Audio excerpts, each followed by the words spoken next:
സ്പർശം പള്ളുരുത്തി സംഘടിപ്പിച്ചിട്ടുള്ള ഭരണഘടനാ ജനാധിപത്യവും ഡോക്ടർ BR അംബേദ്കറും എന്ന വിഷയത്തിന്മേൽ നടക്കുന്ന ഈ സുപ്രധാനമായ പരിപാടിയുടെ അധ്യക്ഷനായി ചുമതല വഹിക്കുന്ന സ്പർശത്തിൻ്റെ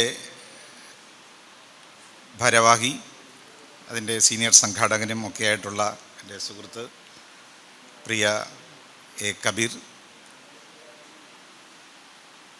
ഇവിടെ സ്വാഗതം ആശംസിച്ച MB അഷറഫ്, സ്പർശത്തിൻ്റെ സെക്രട്ടറി,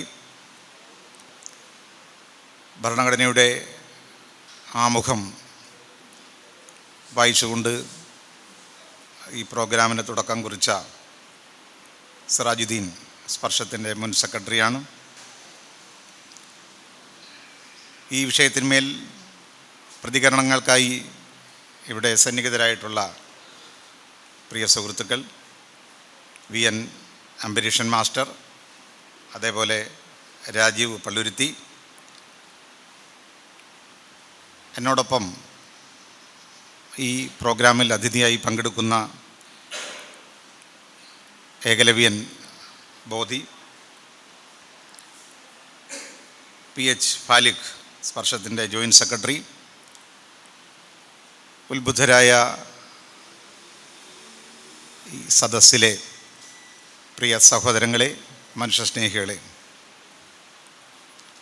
നിങ്ങൾക്കേവർക്കും ഇന്ത്യയുടെ ഭരണഘടനാ ശില്പിയും ഇന്ത്യയിലെ മർദ്ദിത ജനകോടികളുടെ വിമോചന നായകനും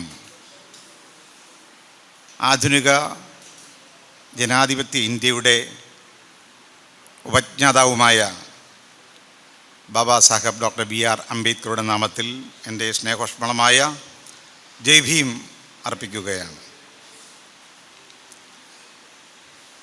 നമ്മുടെ ഈ സ്പർശത്തിൻ്റെ പരിപാടിയുടെ ഒരു ക്യാപ്ഷൻ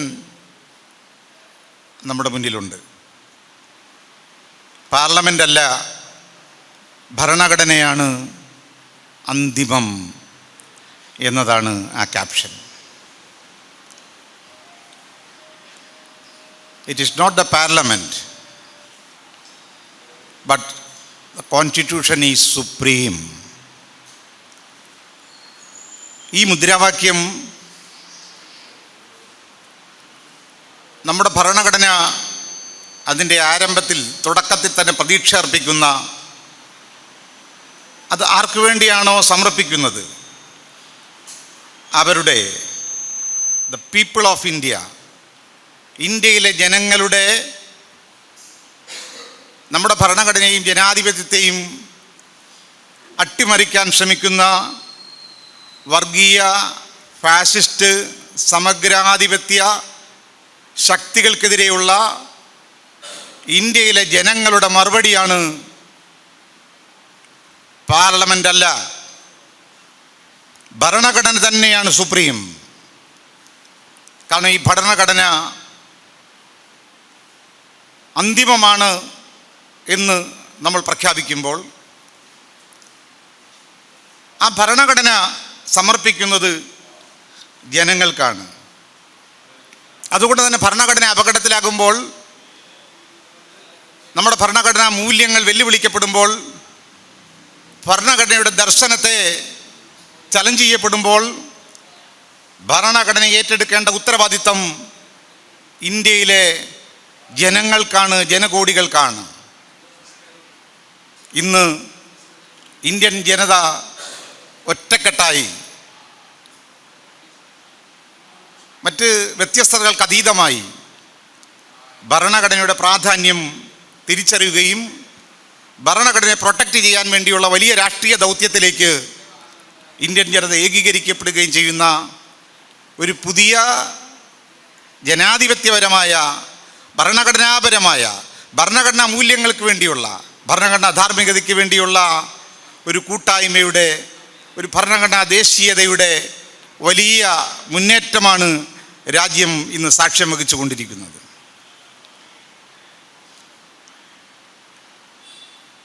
ഭരണഘടനാ ജനാധിപത്യവും ഡോക്ടർ BR അംബേദ്കറും എന്ന നമ്മുടെ വിഷയത്തിൻ്റെ ആദ്യമേ തന്നെ ഈ ഭരണഘടനയും അംബേദ്കറും തമ്മിൽ എങ്ങനെയാണ് ബന്ധപ്പെട്ടിരിക്കുന്നത് എന്ന് അത് ഇന്ത്യയിലെ ജനങ്ങൾക്ക് വിശദീകരിക്കേണ്ടതില്ല. പക്ഷേ സാങ്കേതികമായി ചില കാര്യങ്ങൾ ആദ്യമേ തന്നെ സൂചിപ്പിക്കാൻ ഞാൻ ആഗ്രഹിക്കുന്നു. നമ്മുടെ മഹത്തായ ഭരണഘടന ലോക ജനാധിപത്യ രാഷ്ട്രങ്ങളിൽ വെച്ച് ഏറ്റവും വിപുലവും വിസ്തൃതവുമായ ദ ബിഗ്ഗസ്റ്റ് കോൺസ്റ്റിറ്റ്യൂഷൻ എന്ന് വിളിക്കാവുന്ന ഈ ഭരണഘടന ഇന്ത്യക്ക് സംഭാവന ചെയ്തത് മഹാനായ ബാബാ സാഹേബ് BR അംബേദ്കറാണ്. ലോകരാഷ്ട്രങ്ങൾക്ക്, ലോകത്തെ 80-ലധികം ജനാധിപത്യ രാജ്യങ്ങൾക്ക് വ്യത്യസ്തങ്ങളായ ഭരണഘടനകൾ നിലവിലുണ്ട്. നമ്മുടെ ഭരണഘടന കേവലം രാഷ്ട്രം എങ്ങനെ ഭരണം നടത്തണമെന്ന് ഭരണാധികാരികളോട് നിഷ്കർഷിക്കുന്ന ഒരു ടെക്സ്റ്റല്ല. കേവലമായി ജനങ്ങളുടെ അവകാശങ്ങളെ ലോകത്തെ പല രാഷ്ട്രങ്ങളുടെയും ഭരണഘടനകൾ ചെയ്യുന്നത് പോലെ ജനങ്ങളുടെ മൗലികമായ അവകാശങ്ങളെ അവർക്ക് വേണ്ടി പ്രഖ്യാപിക്കുന്ന, ഫണ്ടമെൻ്റൽ റൈറ്റ്സ് വാഗ്ദാനം ചെയ്യുന്ന കേവലമായ ഒരു അവകാശ രേഖയുമല്ല. അതിനേക്കാൾ അധികം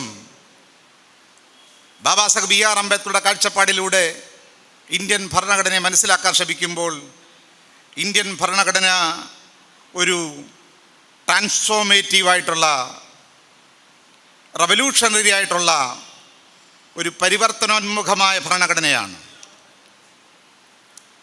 ഇന്ത്യയിലെ ജനകോടികളെ, നമ്മുടെ രാഷ്ട്രത്തെ, നമ്മുടെ രാഷ്ട്രത്തിൽ ജീവിക്കുന്ന വ്യത്യസ്തങ്ങളായ സാമൂഹിക വിഭാഗങ്ങളെ, അവരെ വിശാലമായ സാഹോദര്യത്തിലേക്ക്, ഐക്യത്തിലേക്ക് പരിവർത്തിപ്പിക്കുന്ന വലിയ ഒരു സാമൂഹ്യ ദൗത്യമാണ്, വലിയൊരു നവോത്ഥാന ലക്ഷ്യമാണ് ലോകത്തെ ഇതര ഭരണഘടനകളിൽ നിന്ന് വ്യത്യസ്തമായി ഇന്ത്യൻ ഭരണഘടന യഥാർത്ഥത്തിൽ നിർവഹിക്കുന്നത്.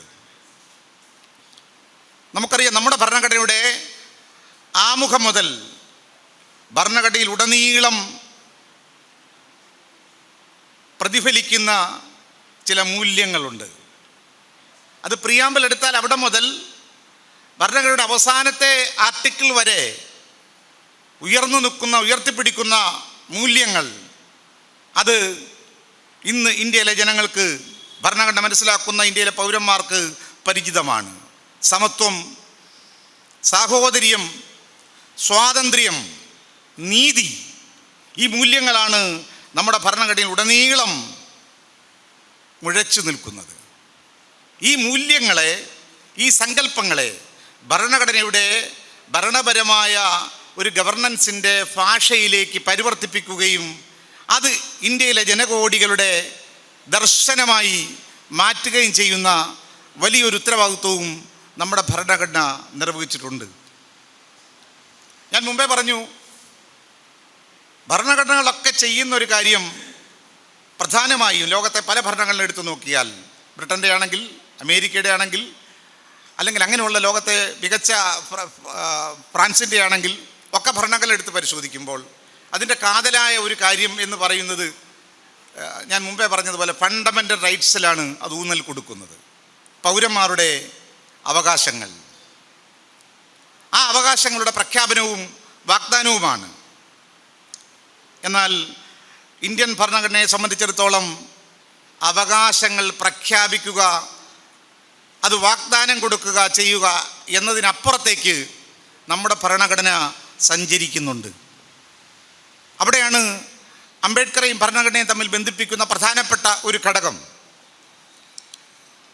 ഇന്ത്യൻ ഭരണഘടന രൂപം കൊടുക്കുമ്പോൾ അതിൻ്റെ തുടക്കത്തിൽ തന്നെ ഏതാണ്ട് 1946 ഡിസംബർ മാസം, ആ ഡിസംബർ 17-ാം തീയതി ഇന്ത്യൻ ഭരണഘടനയെ സംബന്ധിച്ച, നിങ്ങൾക്കറിവുള്ളതുപോലെ അതിൻ്റെ പ്രിയാമ്പിൾ, ഇവിടെ ചൊല്ലിയ ഭരണഘടനയുടെ ആമുഖമുണ്ടല്ലോ, ആ ആമുഖം ചർച്ചയ്ക്കെടുക്കുമ്പോൾ ആ ചർച്ചയിൽ ഇടപെട്ടുകൊണ്ട് ഡോക്ടർ അംബേദ്കർ സംസാരിക്കുന്ന വാക്കുകളുണ്ട്.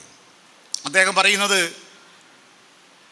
അദ്ദേഹത്തിൻ്റെ വാക്കുകളിൽ പറഞ്ഞാൽ, all of us are aware of the fact that rights are nothing unless remedies are provided whereby people can seek to obtain to redress when rights are invaded.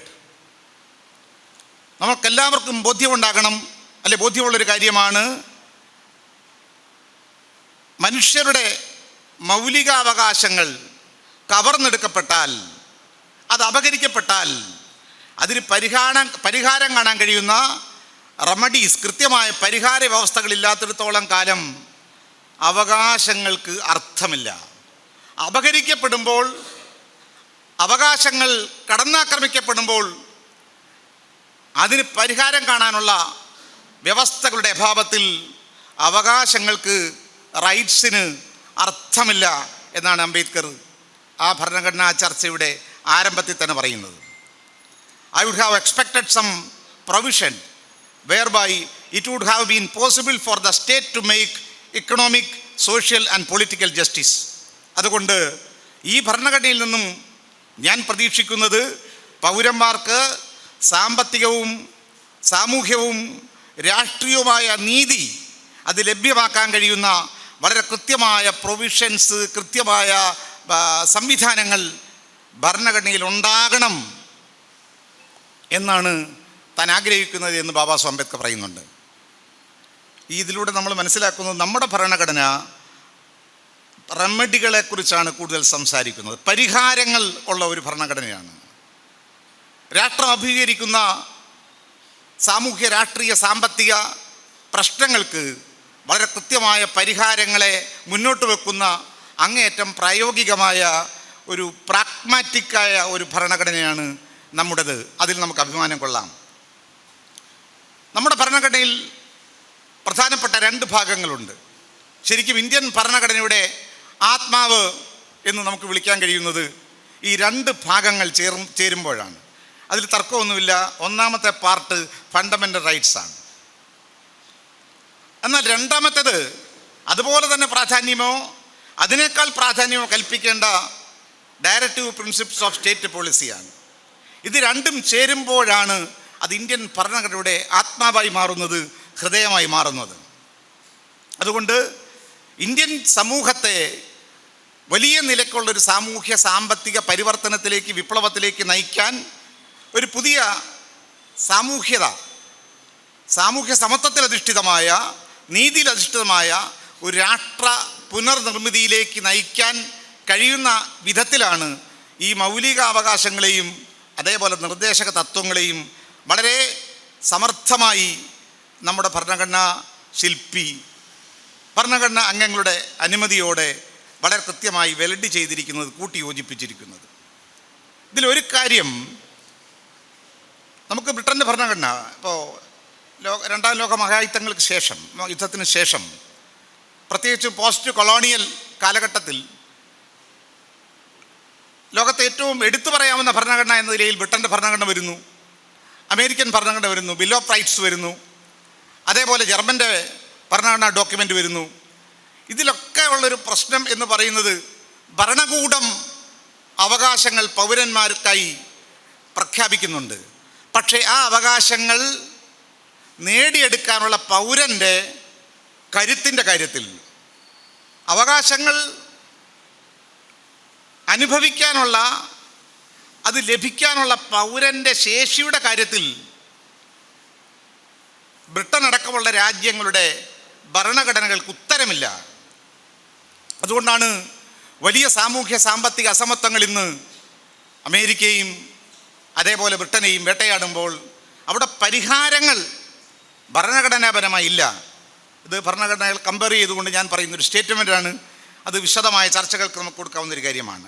പക്ഷേ നമ്മുടെ ഭരണഘടനയുടെ ഈ പാർട്ട് 4 അഥവാ directive principles of state policy ചെയ്യുന്നത് ഭരണഘടനയുടെ പ്രിയാമ്പിളിലും ഭരണഘടന മൗലികാവകാശങ്ങളിലും എന്തെല്ലാം അവകാശങ്ങളാണോ ഇന്ത്യയിലെ പൗരന്മാർക്ക് ഭരണഘടന വാഗ്ദാനം ചെയ്യുന്നത്, ആ അവകാശങ്ങളിലൂടെ ഏത് തരത്തിലുള്ള ഒരു ക്ഷേമരാഷ്ട്രമാണോ നമ്മുടെ ഭരണഘടന വിഭാവന ചെയ്യുന്നത്, ആ ക്ഷേമരാഷ്ട്രത്തെ യാഥാർത്ഥ്യമാക്കിയെടുക്കാനും ആ ക്ഷേമരാഷ്ട്രം മുന്നോട്ട് വെക്കുന്ന അവകാശങ്ങൾ അത് അനുഭവിക്കാനും കഴിയുന്ന രീതിയിൽ പൗരന്മാരെ എംപവർ ചെയ്യുന്ന ഒരു മെക്കാനിസം, ഓരോ പൗരനെയും വ്യക്തി എന്ന നിലയിൽ അവനെ ശാക്തീകരിക്കുന്ന, അവൻ്റെ സാമൂഹ്യസ്ഥിതിയെ മാറ്റുന്ന, അവൻ്റെ സാമ്പത്തികാവസ്ഥയെ മാറ്റുന്ന ഒരു വലിയ റവല്യൂഷണറി മെക്കാനിസം അഥവാ ഒരു നിശബ്ദ റവല്യൂഷനാണത്.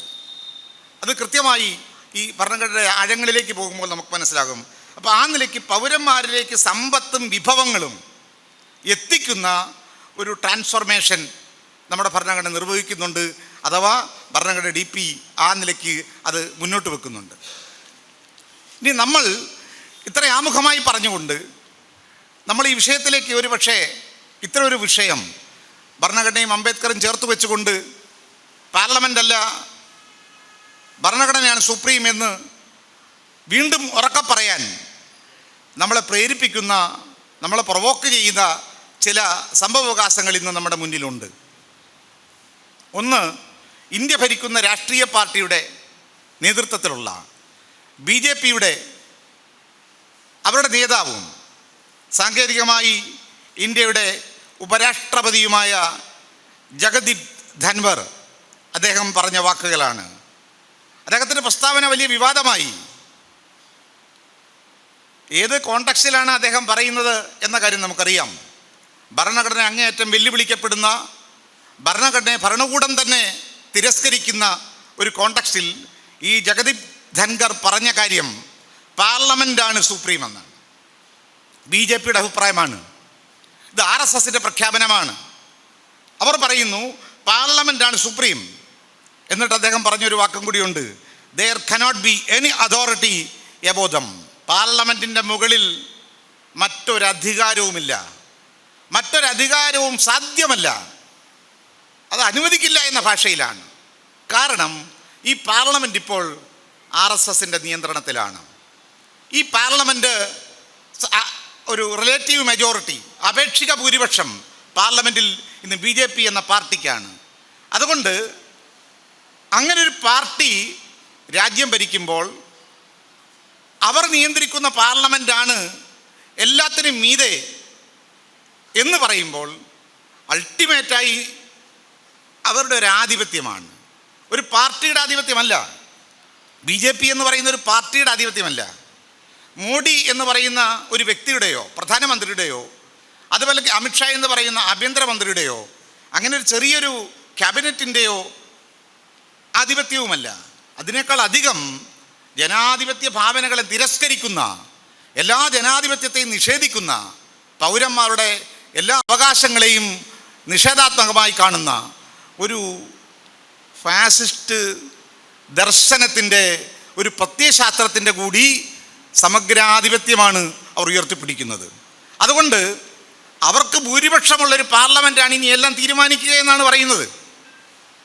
അതിന് ഏതാനും മാസങ്ങൾ കൂടി കഴിയുമ്പോൾ, 2 മാസം കൂടി കഴിയുമ്പോൾ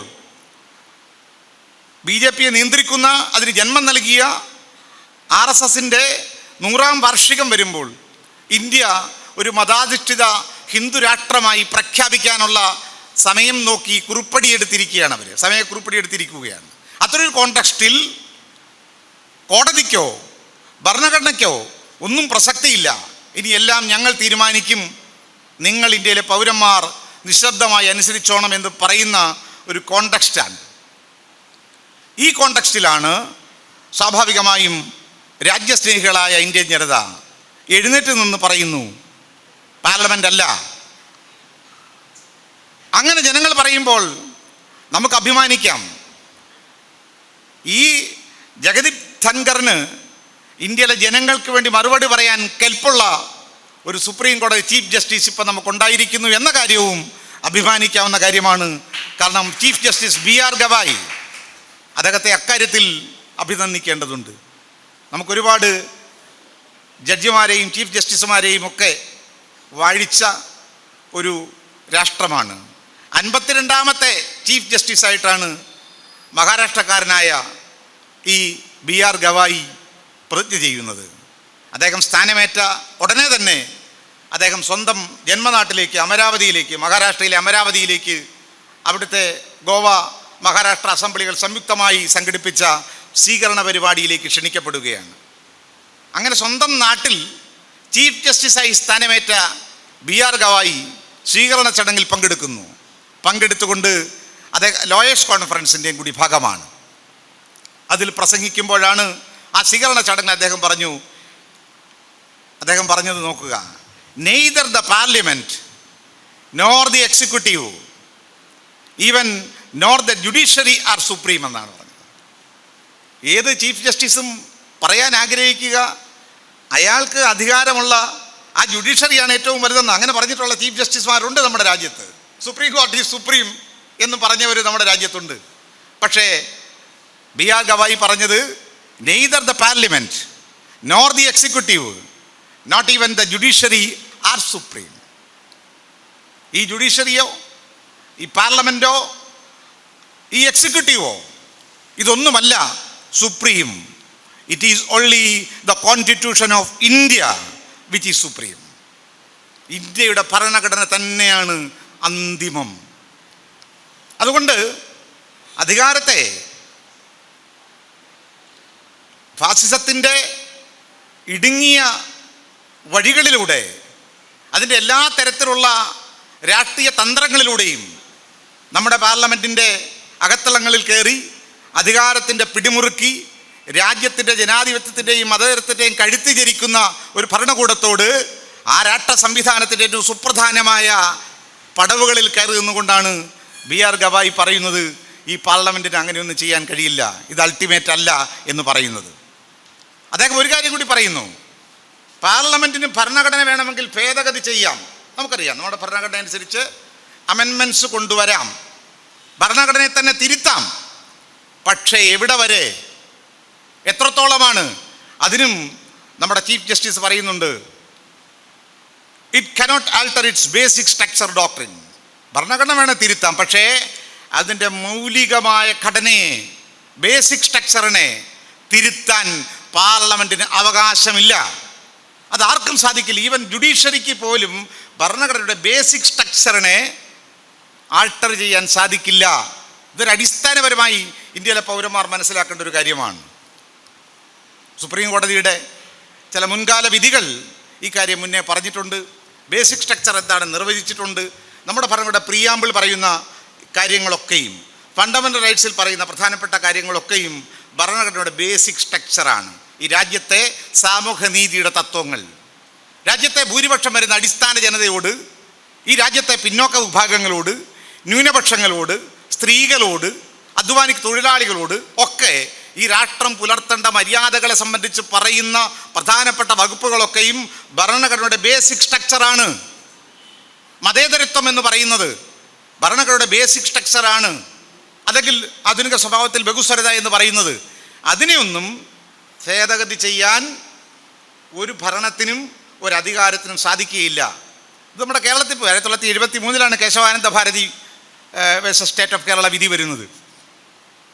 പിന്നീട് 81 82 Rajasthan Minerva mill versus Rajasthan വിധി സുപ്രീം കോടതി വരുന്നത്. ഈ വിധികളിലൊക്കെ അന്നേ പറഞ്ഞിട്ടുള്ളതാണ് ബേസിക് സ്ട്രക്ചറിനെ ഒന്നും വയലേറ്റ് ചെയ്യാൻ പറ്റില്ല. എന്താണെങ്കിലും ആ തത്വങ്ങളെ ഒരിക്കൽ കൂടി നമ്മുടെ ചീഫ് ജസ്റ്റിസ് ഇന്ത്യയിലെ ജനങ്ങൾക്ക് വേണ്ടി ഉച്ചത്തിൽ പറഞ്ഞിരിക്കുന്നു എന്നത് ഒരു വലിയ മറുപടിയാണ്. അത് നമുക്കൊരു വലിയ പ്രതീക്ഷയാണ്. ഇനിയും ഈ ഭരണഘടനയെ സംബന്ധിച്ചിടത്തോളം കോൺസ്റ്റിറ്റ്യൂഷനാണ് സുപ്രീം എന്ന് പറയുമ്പോൾ ഒരു കാര്യം വ്യക്തമാണ്.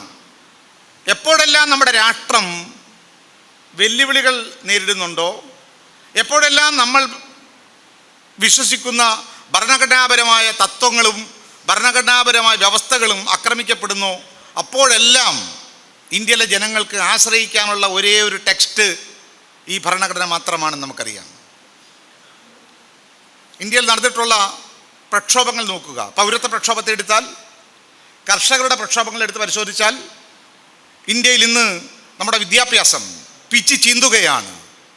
സംഘപരിവാറിൻ്റെ ഫാസിസ്റ്റ് ബ്രാഹ്മണിക്കൽ ഹിന്ദുത്വ താല്പര്യങ്ങൾക്ക് വേണ്ടി നമ്മുടെ വിദ്യാഭ്യാസ സംവിധാനത്തെയും നമ്മുടെ കരിക്കുലത്തെയും നമ്മുടെ അക്കാദമിക് പ്രാക്ടീസുകളെയും എല്ലാം ഇന്ന് ഒരുതരം കാവി പുതപ്പിച്ച് വികൃതമാക്കിക്കൊണ്ടിരിക്കുന്ന ഒരു കാലഘട്ടത്തിലാണ്. അവിടെ ചെറുത്തു നിൽക്കുന്നത് ഒന്ന് നമ്മുടെ വിദ്യാർത്ഥി സമൂഹം, രണ്ട് വിദ്യാഭ്യാസവുമായി ബന്ധപ്പെട്ട് ഇടപെടുന്ന വൈജ്ഞാനിക ലോകം എന്ന് നമുക്ക് പറയാൻ കഴിയുന്ന നമ്മുടെ അക്കാദമിഷ്യന്മാർ. സംഘപരിവാർ ഏറ്റവും അധികം ഇന്ന് വേട്ടയാടുന്ന ടാർഗറ്റ് ചെയ്യുന്നത് ഒന്ന് ഈ യുവ നേതൃത്വങ്ങളെയാണ്, രണ്ട് അവരെ കൃത്യമായി രാഷ്ട്രമീമാംസയും സാമൂഹ്യശാസ്ത്രവും ധനതത്വശാസ്ത്രവും പൗരാവകാശങ്ങളൊക്കെ പഠിപ്പിച്ചു കൊടുക്കുന്ന ഇന്ത്യൻ സർവകലാശാലകളിലെ അധ്യാപകരാണ്. ടെൽട്ടുംബിളെ പോലെയുള്ള അല്ലെ സായിബാബയുടെ കാര്യം നമുക്കറിയാം. ഭരണകൂടത്താൽ വേട്ടയാടപ്പെട്ട് അവസാനം ജീവൻ നഷ്ടപ്പെട്ട സായിബാബയുടെ കാര്യം പ്രൊഫസറാണ്. അങ്ങനെയുള്ള എത്രയോ അക്കാദമിഷ്യന്മാർ, ഡൽഹി ജവഹർലാൽ യൂണിവേഴ്സിറ്റിയിലെ അപൂർവാനന്ദ്, അങ്ങനെ എടുത്തു പറയാൻ ഒരുപാട് അക്കാദമിഷ്യന്മാർ ഇന്ന് ജയിലറകളിലാണ്. നമ്മുടെ ഇൻ്റലക്ച്വൽസാണ് ജയിലിൽ. ലോകത്തെവിടെയാണ് ഇൻ്റലക്ച്വൽസിനെ പിടിച്ച് ജയിലിടുന്നു, അധ്യാപകരെ പിടിച്ച് ജയിലിലടയ്ക്കുന്നു, അവരെ ഭീകരമായി കൊല ചെയ്യുന്നു. കൽബുർഗിയുടെ കാര്യം നിങ്ങൾക്കറിയാം. ഹംപി കർണാടകയിലെ ഹംപി സർവകലാശാലയിലെ സീനിയർ അക്കാദമിഷ്യനാണ്, വൈസ് ചാൻസലർ ആയിരുന്നു. കോളിംബെൽ അമർത്തി വിളിച്ചുണർത്തി വെളുപ്പാങ്കാലത്ത് നെഞ്ചിലേക്ക് വെടിയുതിർക്കുകയാണ്. രാഷ്ട്രത്തിന് വേണ്ടി ശബ്ദിച്ചതിന്, മതേതരത്വം ഉയർത്തിപ്പിടിച്ചതിന്, പൗരാവകാശങ്ങൾ ഈ അദ്ദേഹത്തിൻ്റെ മുമ്പിലുള്ള വിദ്യാർത്ഥികളെ പഠിപ്പിച്ചതിന് ഈ രീതിയിലുള്ള വെല്ലുവിളികൾ വരുന്നു. ഞാൻ സൂചിപ്പിക്കുന്നത് അവിടെ വിദ്യാർത്ഥികളുടെ കയ്യിലുള്ളത് ഭരണഘടനയാണ്, തൊഴിലാളികളുടെ കയ്യിലുള്ള ഭരണഘടനയാണ്. ഇന്ത്യയുടെ പാർലമെൻറ്റ് ഇന്ന് അങ്ങനെ ഒന്നുണ്ടോ എന്ന് ചോദിച്ചാൽ നമ്മുടെ പാർലമെൻറ്റ് ഇന്ന് ഒരു തരം പാരാലിസിസിലാണ്. ഒരു ജനാധിപത്യത്തിൽ, ഒരു പാർലമെൻ്ററി ഡെമോക്രസിയിൽ ജനങ്ങൾക്ക് വേണ്ടി അഭിപ്രായം പറയേണ്ട ജനപ്രതിനിധികൾ അവരുടെ നാവ് ചലിപ്പിക്കേണ്ട പ്രധാനപ്പെട്ട ഒരു പ്ലാറ്റ്ഫോമാണ് പാർലമെൻറ്റ് എന്ന് പറയുന്നത്. ആ പാർലമെൻറ്റിലെ ഡിബേറ്റുകളിലൂടെയാണ്, പാർലമെൻറ്റിലെ സംവാദങ്ങളിലൂടെയാണ്, പാർലമെൻറ്റിലെ ഓപ്പൺ ചർച്ചകളിലൂടെയാണ് ജനങ്ങളെ ബാധിക്കുന്ന ഏത് നിയമങ്ങളും നടപ്പിലാക്കേണ്ടത്, നിർമ്മിക്കേണ്ടത്, അത് വ്യാഖ്യാനിക്കേണ്ടത്, അത് പ്രയോഗിക്കേണ്ടത്. പക്ഷേ നമ്മുടെ ഡെമോക്രസിയുടെ അവസ്ഥ എന്താണ്? പാർലമെൻറ്റിന് ഇന്ന് എന്ത് റോളാണുള്ളത്? പാർലമെൻറ്റ് എന്ന് പറയുന്നത് ഒരിക്കലും ഭരിക്കുന്ന പാർട്ടിയുടെ ആധിപത്യത്തിൻ്റെ പേരല്ല. ജനാധിപത്യത്തെ നമ്മൾ മനസ്സിലാക്കുമ്പോൾ, ജനങ്ങളുടെ പക്ഷത്ത് നിന്നുകൊണ്ട് ഡെമോക്രസിയെ വായിക്കുമ്പോൾ പാർലമെൻറ്റിൽ ഭരണകൂടത്തേക്കാൾ വലിയ പ്രാധാന്യം, ഭരിക്കുന്ന പാർട്ടിയേക്കാൾ പാർലമെൻ്ററി ജനാധിപത്യത്തിൽ പ്രാധാന്യമുള്ളത് പ്രതിപക്ഷത്തിനാണ്. Role of opposition.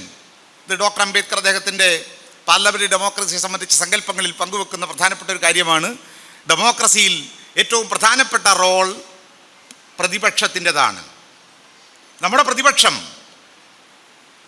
പ്രതിപക്ഷത്തെ ഭൂരിപക്ഷം എം പിമാരെയും സസ്പെൻഡ് ചെയ്ത് പുറത്തു നിർത്തിയിട്ട് പ്രതിപക്ഷത്തിൻ്റെ മുൻനിരക്കാരനായ രാഹുൽ ഗാന്ധി അടക്കം മോഡിയെ ചോദ്യം ചെയ്തതിന്, മോഡിയുടെ പിന്നിലുള്ള അദാനിമാരുടെ സാമ്പത്തിക തട്ടിപ്പുകളെ തുറന്നു കാട്ടിയതിന് രാഹുൽ ഗാന്ധി അടക്കമുള്ള പ്രതിപക്ഷ നേതാക്കളെ സസ്പെൻഡ് ചെയ്ത് പുറത്തു നിർത്തുന്നു. അങ്ങനെ പുറത്തു നിർത്തിക്കൊണ്ട് ഏകപക്ഷീയമായി നമ്മുടെ പാർലമെൻറ്റിൽ നിയമം ചുട്ടെടുക്കുന്നു. ഇതിനെങ്ങനെ ഡെമോക്രസി എന്ന് വിളിക്കാൻ കഴിയുക? അപ്പോൾ ഈ പാർലമെൻറ്റിനെ ഇങ്ങനെ നള്ളിഫൈ ചെയ്യുന്നൊരു പശ്ചാത്തലം. പക്ഷേ നമ്മളൊരു കാര്യം കണ്ടു, ഇന്ത്യൻ പാർലമെൻറ്റിൽ ഭരണഘടനയുടെ ഏതാണ്ട് പ്ലാറ്റിനം ജൂബിലി ആഘോഷിക്കുന്ന വേളയിൽ, 75ാം വാർഷികം അത് ആഘോഷിക്കുന്ന വേളയിൽ അമിത്ഷാ പറഞ്ഞ കാര്യം ഈ കോണ്ടെക്സ്റ്റിൽ വളരെ പ്രസക്തമാണ്. നമ്മൾ മറന്നിട്ടില്ല. ഒരു രാജ്യത്തിൻ്റെ ആഭ്യന്തരമന്ത്രി, BJPയുടെ ഏറ്റവും സമുന്നതനായ നേതാവ്, അയാളുടെ പ്രധാനമന്ത്രി പാർലമെൻറ്റിലേക്ക് പ്രവേശിക്കുമ്പോൾ ആദ്യം ചെയ്ത കാര്യം പാർലമെൻറ്റ് മന്ദിരത്തിലേക്ക് ചെന്നിട്ട് അവിടെ തൊട്ടു വണങ്ങിയത് വലിയ കാര്യമാണ്. ക്ഷേത്രം പോലെയാണ് പാർലമെൻ്റ് എന്ന് പറഞ്ഞ് തൊട്ടു വണങ്ങിപ്പോയതാണ്. ഇവരെല്ലാം പ്രതിജ്ഞയെടുക്കുന്നത് ഭരണഘടന വെച്ചുകൊണ്ടാണ്, ഭരണഘടനയുടെ പേരിലാണ്. അങ്ങനെയുള്ള ഇന്ത്യൻ പാർലമെൻറ്റിൽ ഭരണഘടനയുടെ 75ാം വാർഷികം കഴിഞ്ഞ നവംബർ മാസം 26-ാം തീയതിയാണ് ഭരണഘടനാ ദിനം. 25-ാം തീയതി ഇന്ത്യൻ പാർലമെൻറ്റിൽ ഭരണഘടന 75ാം വാർഷികം ആഘോഷിക്കുന്ന വേളയിൽ സ്വാഭാവികമായും ഭരണഘടനയെക്കുറിച്ചുള്ള ചർച്ചകൾ നടക്കുന്നു. എല്ലാവരും ഭരണഘടനയെക്കുറിച്ചുള്ള അഭിപ്രായങ്ങൾ പറയുന്നു. സ്വാഭാവികമായും ഇന്ത്യൻ ഭരണഘടനയെക്കുറിച്ച് ചർച്ചകൾ നടക്കുമ്പോൾ ആ ഭരണഘടനാ ചർച്ചകളിൽ ഇന്ത്യൻ ഭരണഘടനാ മുഖ്യശില്പിയായ മഹാനായ ഡോക്ടർ BR അംബേദ്കറെ കുറിച്ച് വാഴ്ത്തുക, അപദാനങ്ങൾ പറയുക എന്നത് സ്വാഭാവികമാണ്. അതുകൊണ്ട് നമ്മുടെ രാജ്യത്തെ രാഷ്ട്രീയ പാർട്ടികൾ, പ്രതിപക്ഷ പാർട്ടികൾ എല്ലാവരും ഡോക്ടർ അംബേദ്കറുടെ സംഭാവനകളെക്കുറിച്ച് പറഞ്ഞുകൊണ്ടിരിക്കുന്നൊരു സന്ദർഭം. ഒരു മനുഷ്യൻ മാത്രം അങ്ങേയറ്റം അലങ്കോലപ്പെടുന്നു. അയാളുടെ അസ്വസ്ഥതകൾക്കൊപ്പം അയാളുടെ പാർട്ടിയിൽപ്പെട്ടവരും ഒത്തുചേരുന്നു. ഭരണഘടനയുടെ 75-ാം വാർഷികം ആഘോഷിക്കുന്ന വേളയിൽ സമനില തെറ്റിയവനെ പോലെ അമിത്ഷാ ചാടി എഴുന്നേറ്റ് പറയുകയാണ്, നിങ്ങൾ എന്തിനാണ് ഈ അംബേദ്കർ അംബേദ്കർ അംബേദ്കർ എന്ന് പറയുന്നത്? അംബേദ്കറുടെ പേര് പറയുന്നതിനേക്കാൾ ദൈവനാമം വിളിച്ചാൽ, രാമനാമം വിളിച്ചാൽ, ഇങ്ങനെ ആവർത്തിച്ച് വിളിച്ചാൽ സ്വർഗത്തിൽ പോകാം. പക്ഷേ എന്തിനാണ് അംബേദ്കറുടെ പേര് പറയുന്നത്? ക്ഷോഭിക്കുകയാണ്. മഹാനായ ബാബാസാഹേബ് അംബേദ്കർ എഴുതിയ ഭരണഘടന വെച്ചുകൊണ്ട് ഭരണം നടത്തുന്ന ഒരു രാജ്യത്ത് ഒരു കേന്ദ്രമന്ത്രി, ആഭ്യന്തരമന്ത്രി ഇങ്ങനെ കോപാകുലനായി, പ്രകോപിതനായി അംബേദ്കറെ ആക്ഷേപിക്കുകയാണ്. പാർലമെന്റിന്റെ ഫ്ലോറിൽ ഡോക്ടർ BR അംബേദ്കർ ആക്ഷേപിക്കപ്പെട്ടു. രാജ്യവ്യാപകമായി പ്രതിഷേധമുണ്ടായി. ഇന്ത്യയിലെ ജനകോടികൾ, രാജ്യസ്നേഹികളായ ജനങ്ങൾ അതിനെതിരെ രംഗത്ത് വന്നു. പക്ഷെ നമ്മൾ കണ്ടൊരു കാഴ്ച എന്താണ്? ഞാൻ ബഹുമാനിക്കുന്നു രാഹുൽ ഗാന്ധി, ഒരു യുവ നേതാവ് എന്ന നിലയിൽ ഇന്ത്യയിലെ ജനാധിപത്യം ആഗ്രഹിക്കുന്ന ഏത് പാർട്ടിക്കും അപ്പുറം ഇന്ത്യയിലെ ജനങ്ങളെ സംബന്ധിച്ചിടത്തോളം അദ്ദേഹം ഒരു സിമ്പലായി ബനിയൻ ഇട്ടുകൊണ്ടാണ് വന്നത്. ഡോക്ടർ അംബേദ്കറുടെ ചിത്രം ബനിയനിൽ പതിപ്പിച്ച് ഐ ആം അംബേദ്കർ എന്ന് പറഞ്ഞുകൊണ്ടാണ് രാഹുൽ ഗാന്ധി ഇന്ത്യയുടെ പാർലമെൻറ്റിൽ വന്ന് നരേന്ദ്രമോദിയുടെയും അതേപോലെ അമിത്ഷായുടെയും BJP-ക്കാരുടെ മുമ്പിൽ ആ ബനിയൻ ഇട്ട് കൊണ്ടുവന്നു. I am Ambedkar. അതും മറ്റൊരു മറുപടിയാണ്. മാത്രമല്ല, ഇന്ത്യയിലെ പ്രതിപക്ഷ പാർട്ടികളെല്ലാം അവരുടെ കയ്യിൽ ഭരണഘടനയും, ഒരു കയ്യിൽ ഭരണഘടനയും മറ്റേ കയ്യിൽ ഡോക്ടർ അംബേദ്കറുടെ ചിത്രം ഉയർത്തിപ്പിടിച്ചുകൊണ്ട് അതിശക്തമായ മുദ്രാവാക്യങ്ങൾ ഉയർത്തുന്ന ഒരു പ്രതീക്ഷാനിർഭരമായ ഒരു കാഴ്ചയും നമ്മൾ കണ്ടു. ഇതൊരു കോണ്ടക്സ്റ്റാണ്. ശരിക്കും ഒരു യുദ്ധമുഖം തുറന്നിരിക്കുകയാണ്. ഒരു ഭാഗത്ത് ഭരണഘടനയ്ക്ക് വേണ്ടി നിലകൊള്ളുന്ന ഈ രാജ്യത്തെ പൗരന്മാർ, ഭരണഘടനയെ റെസ്പെക്റ്റ് ചെയ്യുന്ന, ഭരണഘടന ധാർമ്മികത ഉയർത്തിപ്പിടിക്കുന്ന പ്രതിപക്ഷ രാഷ്ട്രീയ പാർട്ടികൾ, അവരോടൊപ്പം നിൽക്കുന്ന ജനങ്ങൾ. മറുപക്ഷത്ത് ഈ ഭരണഘടന അംഗീകരിക്കാത്ത, ഇപ്പോഴും മനുസ്മൃതിയാണ് ഈ രാജ്യത്ത് നടപ്പിലാക്കണം എന്നാഗ്രഹിക്കുന്ന, മനുസ്മൃതിയെയും പഴയ ചാതുർവർണ്ണ്യത്തെയും ബ്രാഹ്മണ മേൽക്കോയ്മയും ജാതി വ്യവസ്ഥയും ഒക്കെ തിരിച്ചു കൊണ്ടുവരാൻ ആഗ്രഹിക്കുന്ന ഈ ഫാസിസ്റ്റ് വർഗീയ സമഗ്രാധിപത്യ ശക്തികൾ മറുഭാഗത്ത്. ഇങ്ങനെയുള്ളൊരു യുദ്ധമുഖം ഇന്ന് നമ്മുടെ രാജ്യത്ത് തുറക്കപ്പെട്ടിരിക്കുന്നു. ഈ ഒരു കോണ്ടക്സ്റ്റിലാണ് നമ്മൾ ഭരണഘടനയെ സംബന്ധിച്ചും അതിൻ്റെ പ്രസക്തിയെ സംബന്ധിച്ചും അംബേദ്കറുടെ ജനാധിപത്യ ഭാവനകളെക്കുറിച്ചുമൊക്കെ ഗൗരവമായി ചർച്ച ചെയ്യേണ്ടി വരുന്നത്. ഇനി മറ്റൊന്ന്, നമ്മുടേതൊരു കൊളോണിയൽ ഇന്ത്യയിൽ നിന്നാണല്ലോ ഈ കോൺസ്റ്റിറ്റ്യൂഷൻ ഇന്ത്യയിലേക്ക് നമ്മൾ വരുന്നത്. ഇപ്പം ശരിക്കും ഒരു കൊളോണിയൽ ഇന്ത്യയിൽ നിന്ന് കോൺസ്റ്റിറ്റ്യൂഷൻ ഇന്ത്യയിലേക്കുള്ള രാഷ്ട്രത്തിൻ്റെ സഞ്ചാരത്തിന് ഏറ്റവും വലിയ നേതൃത്വം കൊടുത്ത മഹാനായിരുന്നു ബാബാസാഹേബ് BR അംബേദ്കർ. അത് ചരിത്രം പരിശോധിച്ചാൽ നമുക്കറിയാം. അദ്ദേഹത്തിൻ്റെ ഇടപെടലുകൾ ബ്രിട്ടീഷ് ഇന്ത്യയിലെ ഏകദേശം 1919 സൗത്ത് ബറോ കമ്മിറ്റി മുതൽ വട്ടമേശ സമ്മേളനങ്ങളുടെ, അല്ലെങ്കിൽ ഈ സൈമൺ കമ്മീഷൻ്റെ കാലഘട്ടം, വട്ടമേശ സമ്മേളനങ്ങൾ 1, 2, 3 വട്ടമേശ സമ്മേളനങ്ങൾ നടക്കുന്ന കാലഘട്ടം, ഇതൊക്കെ ഈ രാജ്യത്തിൻ്റെ ഭാവി ഭാഗധേയം ജനാധിപത്യപരമായി തീരുമാനിക്കപ്പെടേണ്ട ചർച്ചകളാണ് നടക്കുന്നത്. ഇന്ത്യയുടെ ഭാവി എങ്ങനെയായിരിക്കണം? കേവലം ഒരു പോസ്റ്റ് കൊളോണിയൽ അവസ്ഥ മാത്രമല്ല, ബ്രിട്ടീഷുകാർ കേവലം ഇന്ത്യ വിട്ടു പോകുന്നതല്ല സ്വാതന്ത്ര്യം എന്ന് പറയുന്നത്.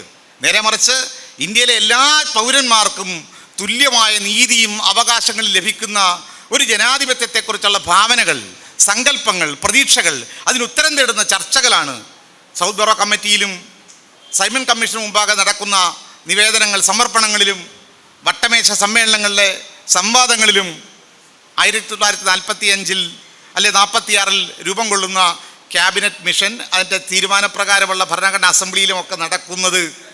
ഇന്ത്യ നമ്മൾ ഇന്ന് ഒരുപക്ഷെ ഭരണഘടനാപരമായി നമ്മൾ വിഭാവനം ചെയ്യുന്ന ഈ ഇന്ത്യ, ആ ഇന്ത്യ എന്ന ആശയം അതിനെ രൂപപ്പെടുത്താൻ വേണ്ടിയുള്ള ചർച്ചകളാണ്. ഒരുപക്ഷെ അത്തരം സംവാദങ്ങളിലുടനീളം ഏറ്റവും അധികം ഇടപെട്ട, ഏറ്റവും പ്രധാനപ്പെട്ട മനുഷ്യൻ ഡോക്ടർ BR അംബേദ്കർ ആയിരുന്നു എന്ന കാര്യവും നമുക്കറിയാം. അതുകൊണ്ട് അത്തരം ഇടപെടലുകളാണ് അംബേദ്കറോടൊപ്പം ഇന്ത്യയിലെ ജനാധിപത്യവും മതേതരത്വവും സാമൂഹ്യനീതിയുമൊക്കെ ഈ രാജ്യത്ത് നടപ്പിലാക്കണമെന്ന് ആഗ്രഹിക്കുന്ന രീതിയിലുള്ള ഒരു പൊളിറ്റിക്കലായിട്ടുള്ള ഇൻ്റർവെൻഷൻ നടത്തിയവരെ സംബന്ധിച്ച് നമ്മൾ പരിശോധിക്കുകയാണെങ്കിൽ ഇന്ന് ഈ രാജ്യത്ത് ഏറ്റവും അധികം നീതി നിഷേധങ്ങൾക്കും വംശഹത്യകൾക്കും മനുഷ്യാവകാശ ലംഘനങ്ങൾക്കും വിധേയരാകുന്ന സമൂഹങ്ങൾ ഏതൊക്കെയാണോ ആ സമൂഹങ്ങളിൽപ്പെട്ട നവോത്ഥാന നായകന്മാരാണ്, സാമൂഹ്യ വിപ്ലവകാരികളായ നേതാക്കളാണ് ചരിത്രത്തിൽ ഒരു ജനാധിപത്യ ഇന്ത്യക്ക് വേണ്ടിയുള്ള ജനാധിപത്യ ഭരണഘടനയ്ക്ക് വേണ്ടിയുള്ള ഇടപെടലുകളിൽ അംബേദ്കറോടൊപ്പം കൂടെ നിന്നത്. ഒരു ഹിസ്റ്റോറിക്കലായിട്ടുള്ള ഒരു കാര്യം ഞാൻ സൈറ്റ് ചെയ്യാൻ ആഗ്രഹിക്കുന്നു. 1935 തമിഴ്നാട്ടിൽ ഒരു മഹത്തായ സമ്മേളനം നടക്കുന്നുണ്ട്. 1935 ഓർക്കണം. ആ സമ്മേളനത്തിൽ 3 പ്രധാനപ്പെട്ട വ്യക്തികളാണ് പങ്കെടുക്കുന്നത്. അന്നത്തെ അത് അവിഭക്ത ഇന്ത്യയാണല്ലോ. ഒന്ന് പെരിയാർ ഇ വി രാമസ്വാമി നായ്ക്കറാണ്. ഇന്ത്യയുടെ ഏറ്റവും വലിയ വിപ്ലവകാരിയായ നവോത്ഥാന നായകനായ ബ്രാഹ്മണ മേൽക്കോയ്മയെ വെല്ലുവിളിച്ച ഇ വി രാമസ്വാമി നായ്ക്കർ, മഹാനായ ബാബാ സാഹേബ് ബി ആർ അംബേദ്കർ, ഒപ്പം മുഹമ്മദ് അലി ജിന്ന. ഈ 3 ദേശീയ വ്യക്തിത്വങ്ങൾ ഒന്നിച്ചു പങ്കെടുക്കുന്ന മഹത്തായ സമ്മേളനമാണ്. എവിടെ നടക്കുന്നു? മദ്രാസിൽ. ആ സമ്മേളനത്തിൽ അവർ ഉയർത്തിയൊരു പ്രമേയമുണ്ട്. ആ പ്രമേയം എന്ന് പറയുന്നത് അവിഭക്ത ഇന്ത്യക്ക് വേണ്ടിയുള്ള ഭരണഘടന, കോൺസ്റ്റിറ്റ്യൂഷൻ ഫോർ ഈ ഏകീകൃത ഇന്ത്യക്ക് വേണ്ടിയുള്ളൊരു ഭരണഘടന എന്ന് പറയുന്ന ഒരു ആശയം ഉയർത്തുകയാണ്. അപ്പോൾ അത്തരത്തിലുള്ളൊരു ആശയം, ഭരണഘടന രൂപപ്പെടുക എന്ന് പറയുന്ന അത്തരം ഒരു ആശയത്തെ നേരത്തെ കൂടി തന്നെ താലോലിച്ച സമൂഹങ്ങൾ ആരാണ് എന്ന് ചോദിച്ചാൽ വ്യക്തമാണ്, മറ്റാരുമല്ല. അപ്പം ഈ രീതിയിലുള്ള അത്തരം കൂട്ടായ്മകൾ 35 36 ഓക്കെ. ഈ രൂപത്തിൽ ക്യാബിനറ്റ് മിഷൻ്റെ പ്രപ്പോസൽ പ്രകാരം നമ്മുടെ രാജ്യത്തൊരു ഭരണഘടന വരുന്നു. അത് ഈ രാജ്യത്ത് വെറുതെ അടിച്ചേൽപ്പിച്ചതല്ല. ഇന്ത്യയിലെ ദലിതരും ഇന്ത്യയിലെ മുസ്ലിം നേതൃത്വവും, കൃത്യമായി ഇന്ത്യയിലെ മുസ്ലിം നേതൃത്വം ഒരുപക്ഷെ ഇന്ത്യക്ക് ഒരു ജനാധിപത്യ ഭരണഘടന വേണമെന്ന് ഏറ്റവും ശക്തമായി ബ്രിട്ടീഷുകാരോട് ആവശ്യപ്പെട്ട ഒരു സമുദായം ഇന്ത്യയിലെ മുസ്ലിങ്ങളാണ്. അംബേദ്കറും മറ്റ് പിന്നോക്ക വിഭാഗങ്ങളുടെ നേതാക്കളും ഇതേ ആവശ്യം ഉയർത്തിപ്പിടിക്കുന്നു. ഇനി ഞാൻ പറയുന്നത് ഈ ഭരണഘടന നിർമ്മാണത്തിലേക്ക് വരുന്ന പ്രധാനപ്പെട്ട ഒരു ഘട്ടമാണ്. ഞാൻ പറഞ്ഞു അംബേദ്കർ എങ്ങനെയാണ് ബന്ധപ്പെടുന്നത്. നമ്മുടെ രാജ്യത്തിന് ഭരണഘടന വേണമെന്ന് പറയുന്ന ഒരു ആവശ്യം വരുന്നു. ഏതാണ്ട് 1945 ക്യാബിനറ്റ് മിഷൻ, ക്രിപ്സ് മിഷൻ നിർദ്ദേശിക്കുകയാണ് ഭരണഘടനാ അസംബ്ലി ഉണ്ടാക്കണം. ഇന്ത്യയുടെ ഭരണഘടനാ അസംബ്ലി എന്ന് പറയുന്നത് ഇന്ത്യയുടെ ആദ്യത്തെ പാർലമെൻറ്റാണ്. അങ്ങനെയാണ് സങ്കല്പിക്കപ്പെടുന്നത്. അതുകൊണ്ട് ഇന്ത്യയിലെ വ്യത്യസ്തങ്ങളായ പ്രവിശ്യകളിൽ നിന്ന് ജനങ്ങൾ തിരഞ്ഞെടുക്കുന്ന അത്തരം ജനപ്രതിനിധികളടങ്ങുന്ന ഒരു ഭരണഘടനാ അസംബ്ലി രൂപീകരിക്കണം എന്ന് ക്യാബിനറ്റ് മിഷൻ തീരുമാനിക്കുന്നു 45. ആ തീരുമാനപ്രകാരം 1946 ഇന്ത്യയുടെ ഭരണഘടനാ അസംബ്ലിയിലേക്ക് തിരഞ്ഞെടുപ്പ് നടക്കുന്നു. ആ തിരഞ്ഞെടുപ്പ് നടക്കുമ്പോൾ ഡോക്ടർ അംബേദ്കർ ഇന്ത്യയുടെ ഏറ്റവും വലിയ നിയമജ്ഞനാണ്. ബ്രിട്ടനിലെ ഗ്രേസ് ഇന്നിൽ പോയി നിയമം പഠിച്ച ആളാണ്. ലോകത്തെ ഏറ്റവും വലിയ നിയമപണ്ഡിതന്മാരുടെ ഇടയിൽ അന്ന് തന്നെ ശ്രദ്ധേയനായ മനുഷ്യനാണ് ഡോക്ടർ ബി ആർ അംബേദ്കർ. അങ്ങനെയുള്ള ഡോക്ടർ ബി ആർ അംബേദ്കർ തൻ്റെ രാജ്യത്തോടുള്ള സ്നേഹം, പ്രതിബദ്ധത, അദ്ദേഹത്തിൻ്റെ കഴിവുകൾ അത് വിനിയോഗിക്കാൻ ആഗ്രഹിച്ചുകൊണ്ട് ഭരണഘടനാ അസംബ്ലിയിലേക്ക് ഒരംഗമാകാൻ ബോംബെയിൽ അദ്ദേഹം മത്സരിക്കുന്നു. എന്തായിരുന്നു അംബേദ്കറോട് ഇന്ത്യയിലെ സവർണ രാഷ്ട്രീയ നേതൃത്വം പുലർത്തിയത് എന്നത് നിങ്ങൾ മനസ്സിലാക്കുക. വളരെ ദയനീയമായി നമ്മുടെ ഭരണഘടനാ ശില്പിയായ ഡോക്ടർ അംബേദ്കറെ അദ്ദേഹത്തിൻ്റെ ബോംബെയിൽ മത്സരിക്കുമ്പോൾ ആ മണ്ഡലത്തിൽ തോൽപ്പിച്ചു. ഭരണഘടനാ അസംബ്ലിയിലേക്ക് മത്സരിച്ച് ജയിച്ച് ഭരണഘടനാ അസംബ്ലിയിൽ വരാൻ കഴിയാതെ തോറ്റ് നിരാശനായി മാറേണ്ടി വന്ന ഒരാളാണ് ഡോക്ടർ ബി ആർ അംബേദ്കർ. പിന്നെ എങ്ങനെയാണ് അദ്ദേഹം വന്നത്? അദ്ദേഹം വന്നതിൻ്റെ ചരിത്രവും നമ്മൾ അറിയണം. അദ്ദേഹം വന്നത് ബോംബെയിൽ പരാജയപ്പെട്ട ഡോക്ടർ അംബേദ്കർ ബംഗാളിൽ നിന്നുമാണ്. ഈസ്റ്റ് ബംഗാളിൽ ജയ്സൂർ എന്ന് പറയുന്ന മണ്ഡലമുണ്ട്. ആ ജയ്സൂർ എന്ന് പറയുന്ന മണ്ഡലത്തിൽ നിന്നുമാണ് ജയിച്ചു വന്നത്. ബോംബെയിലാണല്ലോ മത്സരിച്ചത്. ജയ്സൂരിൽ നിന്ന് ജയിച്ചു വന്നത് മറ്റൊരാളാണ്. പിന്നെ എങ്ങനെയാണ് അംബേദ്കർക്ക് വരാൻ പറ്റിയത്? ആ ചരിത്രം ഒന്ന് മനസ്സിലാക്കേണ്ടതുണ്ട്. ജയ്സൂർ മണ്ഡലത്തിൽ ജയിച്ചു വന്നത് യോഗേന്ദ്രനാഥ് മണ്ഡൽ എന്ന് പറയുന്ന ഒരു ദലിതനാണ്. യോഗേന്ദ്രനാഥ് മണ്ഡൽ അയാൾ സാമുദായികമായി ഡോക്ടർ ബാബാ സാഹേബ് BR അംബേദ്കറുടെ അനുയായിയാണ്, ദലിതനാണ്. രാഷ്ട്രീയമായി ജിന്നയുടെ അനുയായിയായ മുസ്ലിം ലീഗിൻ്റെ ഫോളോവറായിരുന്നു. ഈ യോഗേന്ദ്രനാഥ് മണ്ഡലിനോടാണ് ജിന്ന പറയുന്നത്, അംബേദ്കറെ പോലൊരു നിയമപണ്ഡിതൻ, അംബേദ്കറെ പോലുള്ള മഹാനായ ഒരു മനുഷ്യൻ, അദ്ദേഹം പാർലമെൻറ്റിന് പുറത്ത് നിൽക്കുമ്പോൾ, ഈ പറയുന്ന ഭരണഘടനാ അസംബ്ലിക്ക് പുറത്ത് നിൽക്കുമ്പോൾ, മിസ്റ്റർ മണ്ഡൽ താങ്കളല്ല അംഗമായി നിൽക്കേണ്ടത്, അതുകൊണ്ട് രാജിവെക്കണം എന്ന് യോഗേന്ദ്രനാഥ് മണ്ഡലിനോട് ആവശ്യപ്പെടുന്നത് ചരിത്രത്തിൽ മുഹമ്മദ് അലി ജിന്നയാണ്. മണ്ഡൽ രാജിവെച്ചു. ആ സീറ്റിലാണ് ഡോക്ടർ അംബേദ്കർ മത്സരിക്കുന്നത്. 5 വോട്ടുകൾ മതി, കാരണം ഇലക്ട്രൽ വോട്ടുകളാണ് ജയിച്ചു വരാൻ. പക്ഷേ ഡോക്ടർ അംബേദ്കർക്ക് 6 വോട്ടുകൾ കിട്ടിക്കൊണ്ടാണ് ബാബാ സാഹേബ് BR അംബേദ്കർ ഈ ഈസ്റ്റ് ബംഗാളിൽ നിന്ന് ജയിച്ച് ഭരണഘടനാ അസംബ്ലിയിലേക്ക് വരുന്നത്.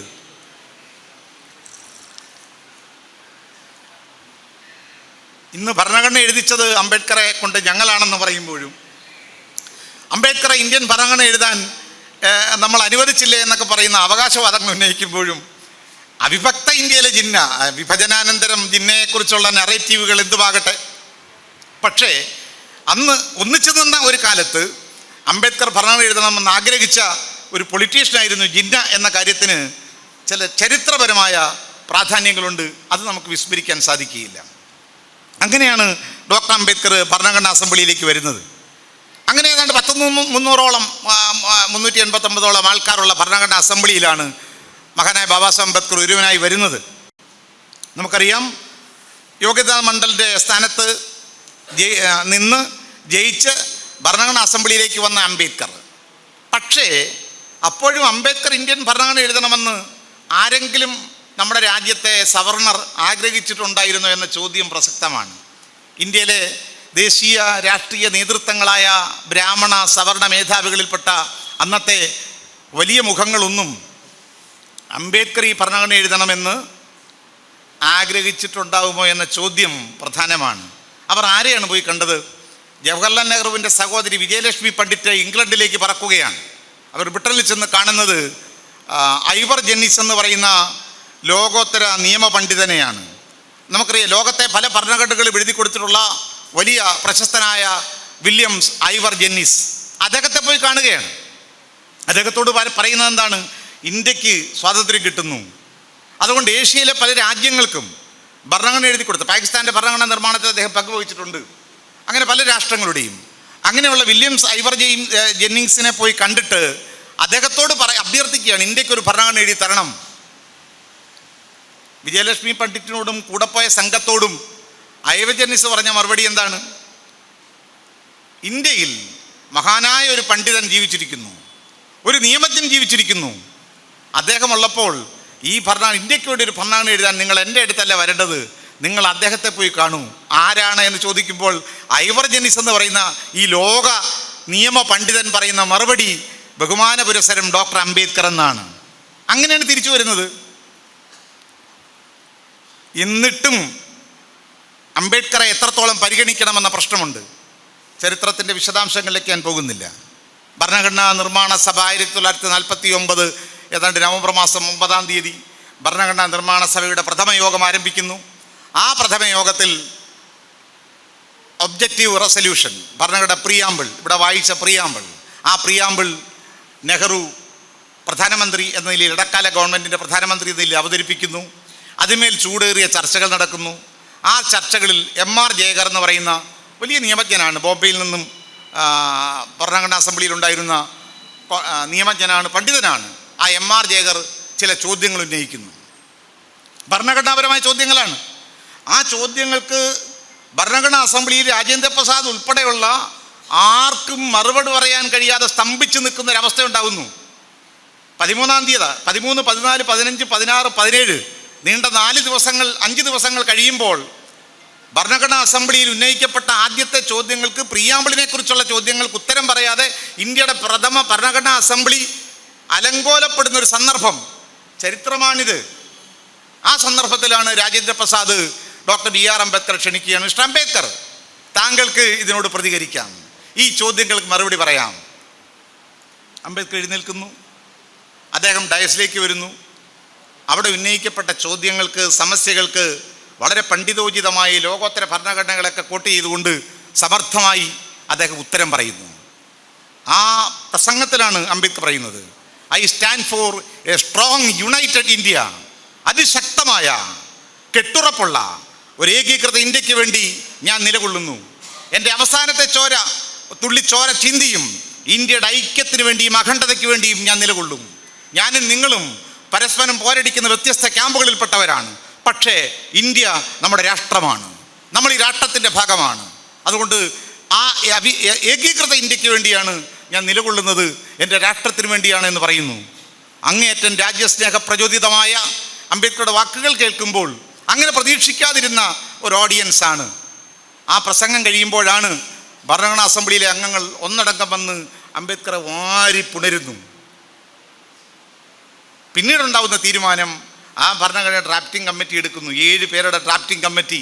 ആ 7 പേരുടെ ഡ്രാഫ്റ്റിംഗ് കമ്മിറ്റിയിൽ സ്വാഭാവികമായും അതിൻ്റെ ചെയർമാൻ സ്ഥാനത്തേക്ക് ഡോക്ടർ അംബേദ്കർ അവരോധിക്കപ്പെടുന്നു. ഡ്രാഫ്റ്റിംഗ് കമ്മിറ്റിയുടെ ചെയർമാനാവുകയാണ്. സ്വാഭാവികമായും ആ ചെയർമാൻഷിപ്പിൽ ഇരുന്നുകൊണ്ട് ഭരണഘടന അംബേദ്കർ എഴുതാൻ തുടങ്ങുമ്പോൾ സംഭവിക്കുന്നൊരു കാര്യം, രാജ്യം വിഭജിക്കപ്പെട്ടു. 47 ഓഗസ്റ്റ് 15 അംബേദ്കറുടെ മെമ്പർഷിപ്പ് പാകിസ്ഥാനിലായിപ്പോയി. പാകിസ്ഥാൻ ഭരണഘടനാ അസംബ്ലിയിലേക്ക് പിന്നെ അദ്ദേഹത്തിന് പോകാൻ പറ്റുള്ളൂ. ഇന്ത്യൻ ഭരണഘടന പൂർത്തീകരിക്കാൻ പറ്റുകയില്ല.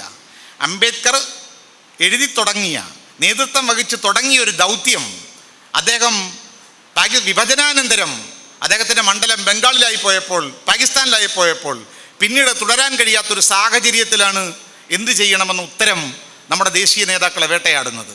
അതിൻ്റെ മറുപടി ഞാൻ മുമ്പേ പറഞ്ഞ, ആദ്യം ചോദ്യം ചോദിച്ച് പ്രയാസമുണ്ടാക്കി MR ജയകർ തന്നെ രാജിവെക്കുകയാണ് ബോംബെയിൽ നിന്ന്. ആ സ്ഥാനം ഒഴിഞ്ഞു കൊടുക്കുന്നു. അവിടെ അംബേദ്കർ മത്സരിക്കുന്നു. എതിര് നിൽക്കാൻ ആരും ഉണ്ടായില്ല. ഇനി എതിർക്കാൻ കഴിയാത്ത വിധം അംബേദ്കറുടെ മഹത്വം ഈ രാജ്യത്തിൻ്റെ ഭരണഘടനാ അസംബ്ലിക്ക് ബോധ്യപ്പെട്ടൊരു സന്ദർഭത്തിലാണ് ഭരണഘടനാ അസംബ്ലിയിൽ ഡോക്ടർ അംബേദ്കർ എതിർപ്പില്ലാതെ അങ്ങനെ ജയിച്ച് ഭരണഘടനാ ശില്പിയായി മാറുന്നത്.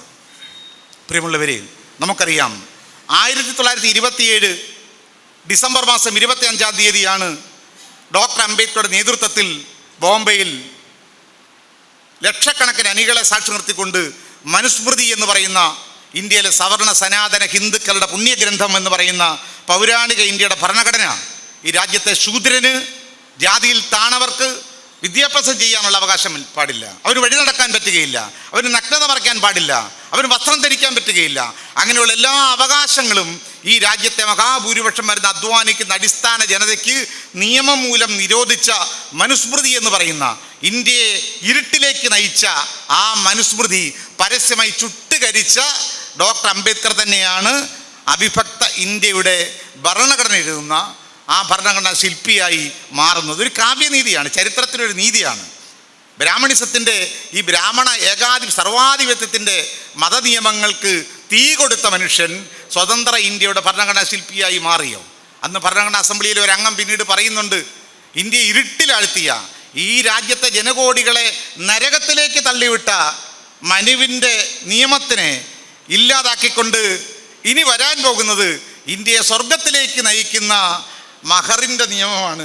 മനുനിയമത്തിൻ്റെ സ്ഥാനത്ത് ഒരു മഹർ നിയമം ഈ രാജ്യത്തെ സ്വർഗത്തിലേക്ക് നയിക്കും എന്ന് പറയുകയാണ്.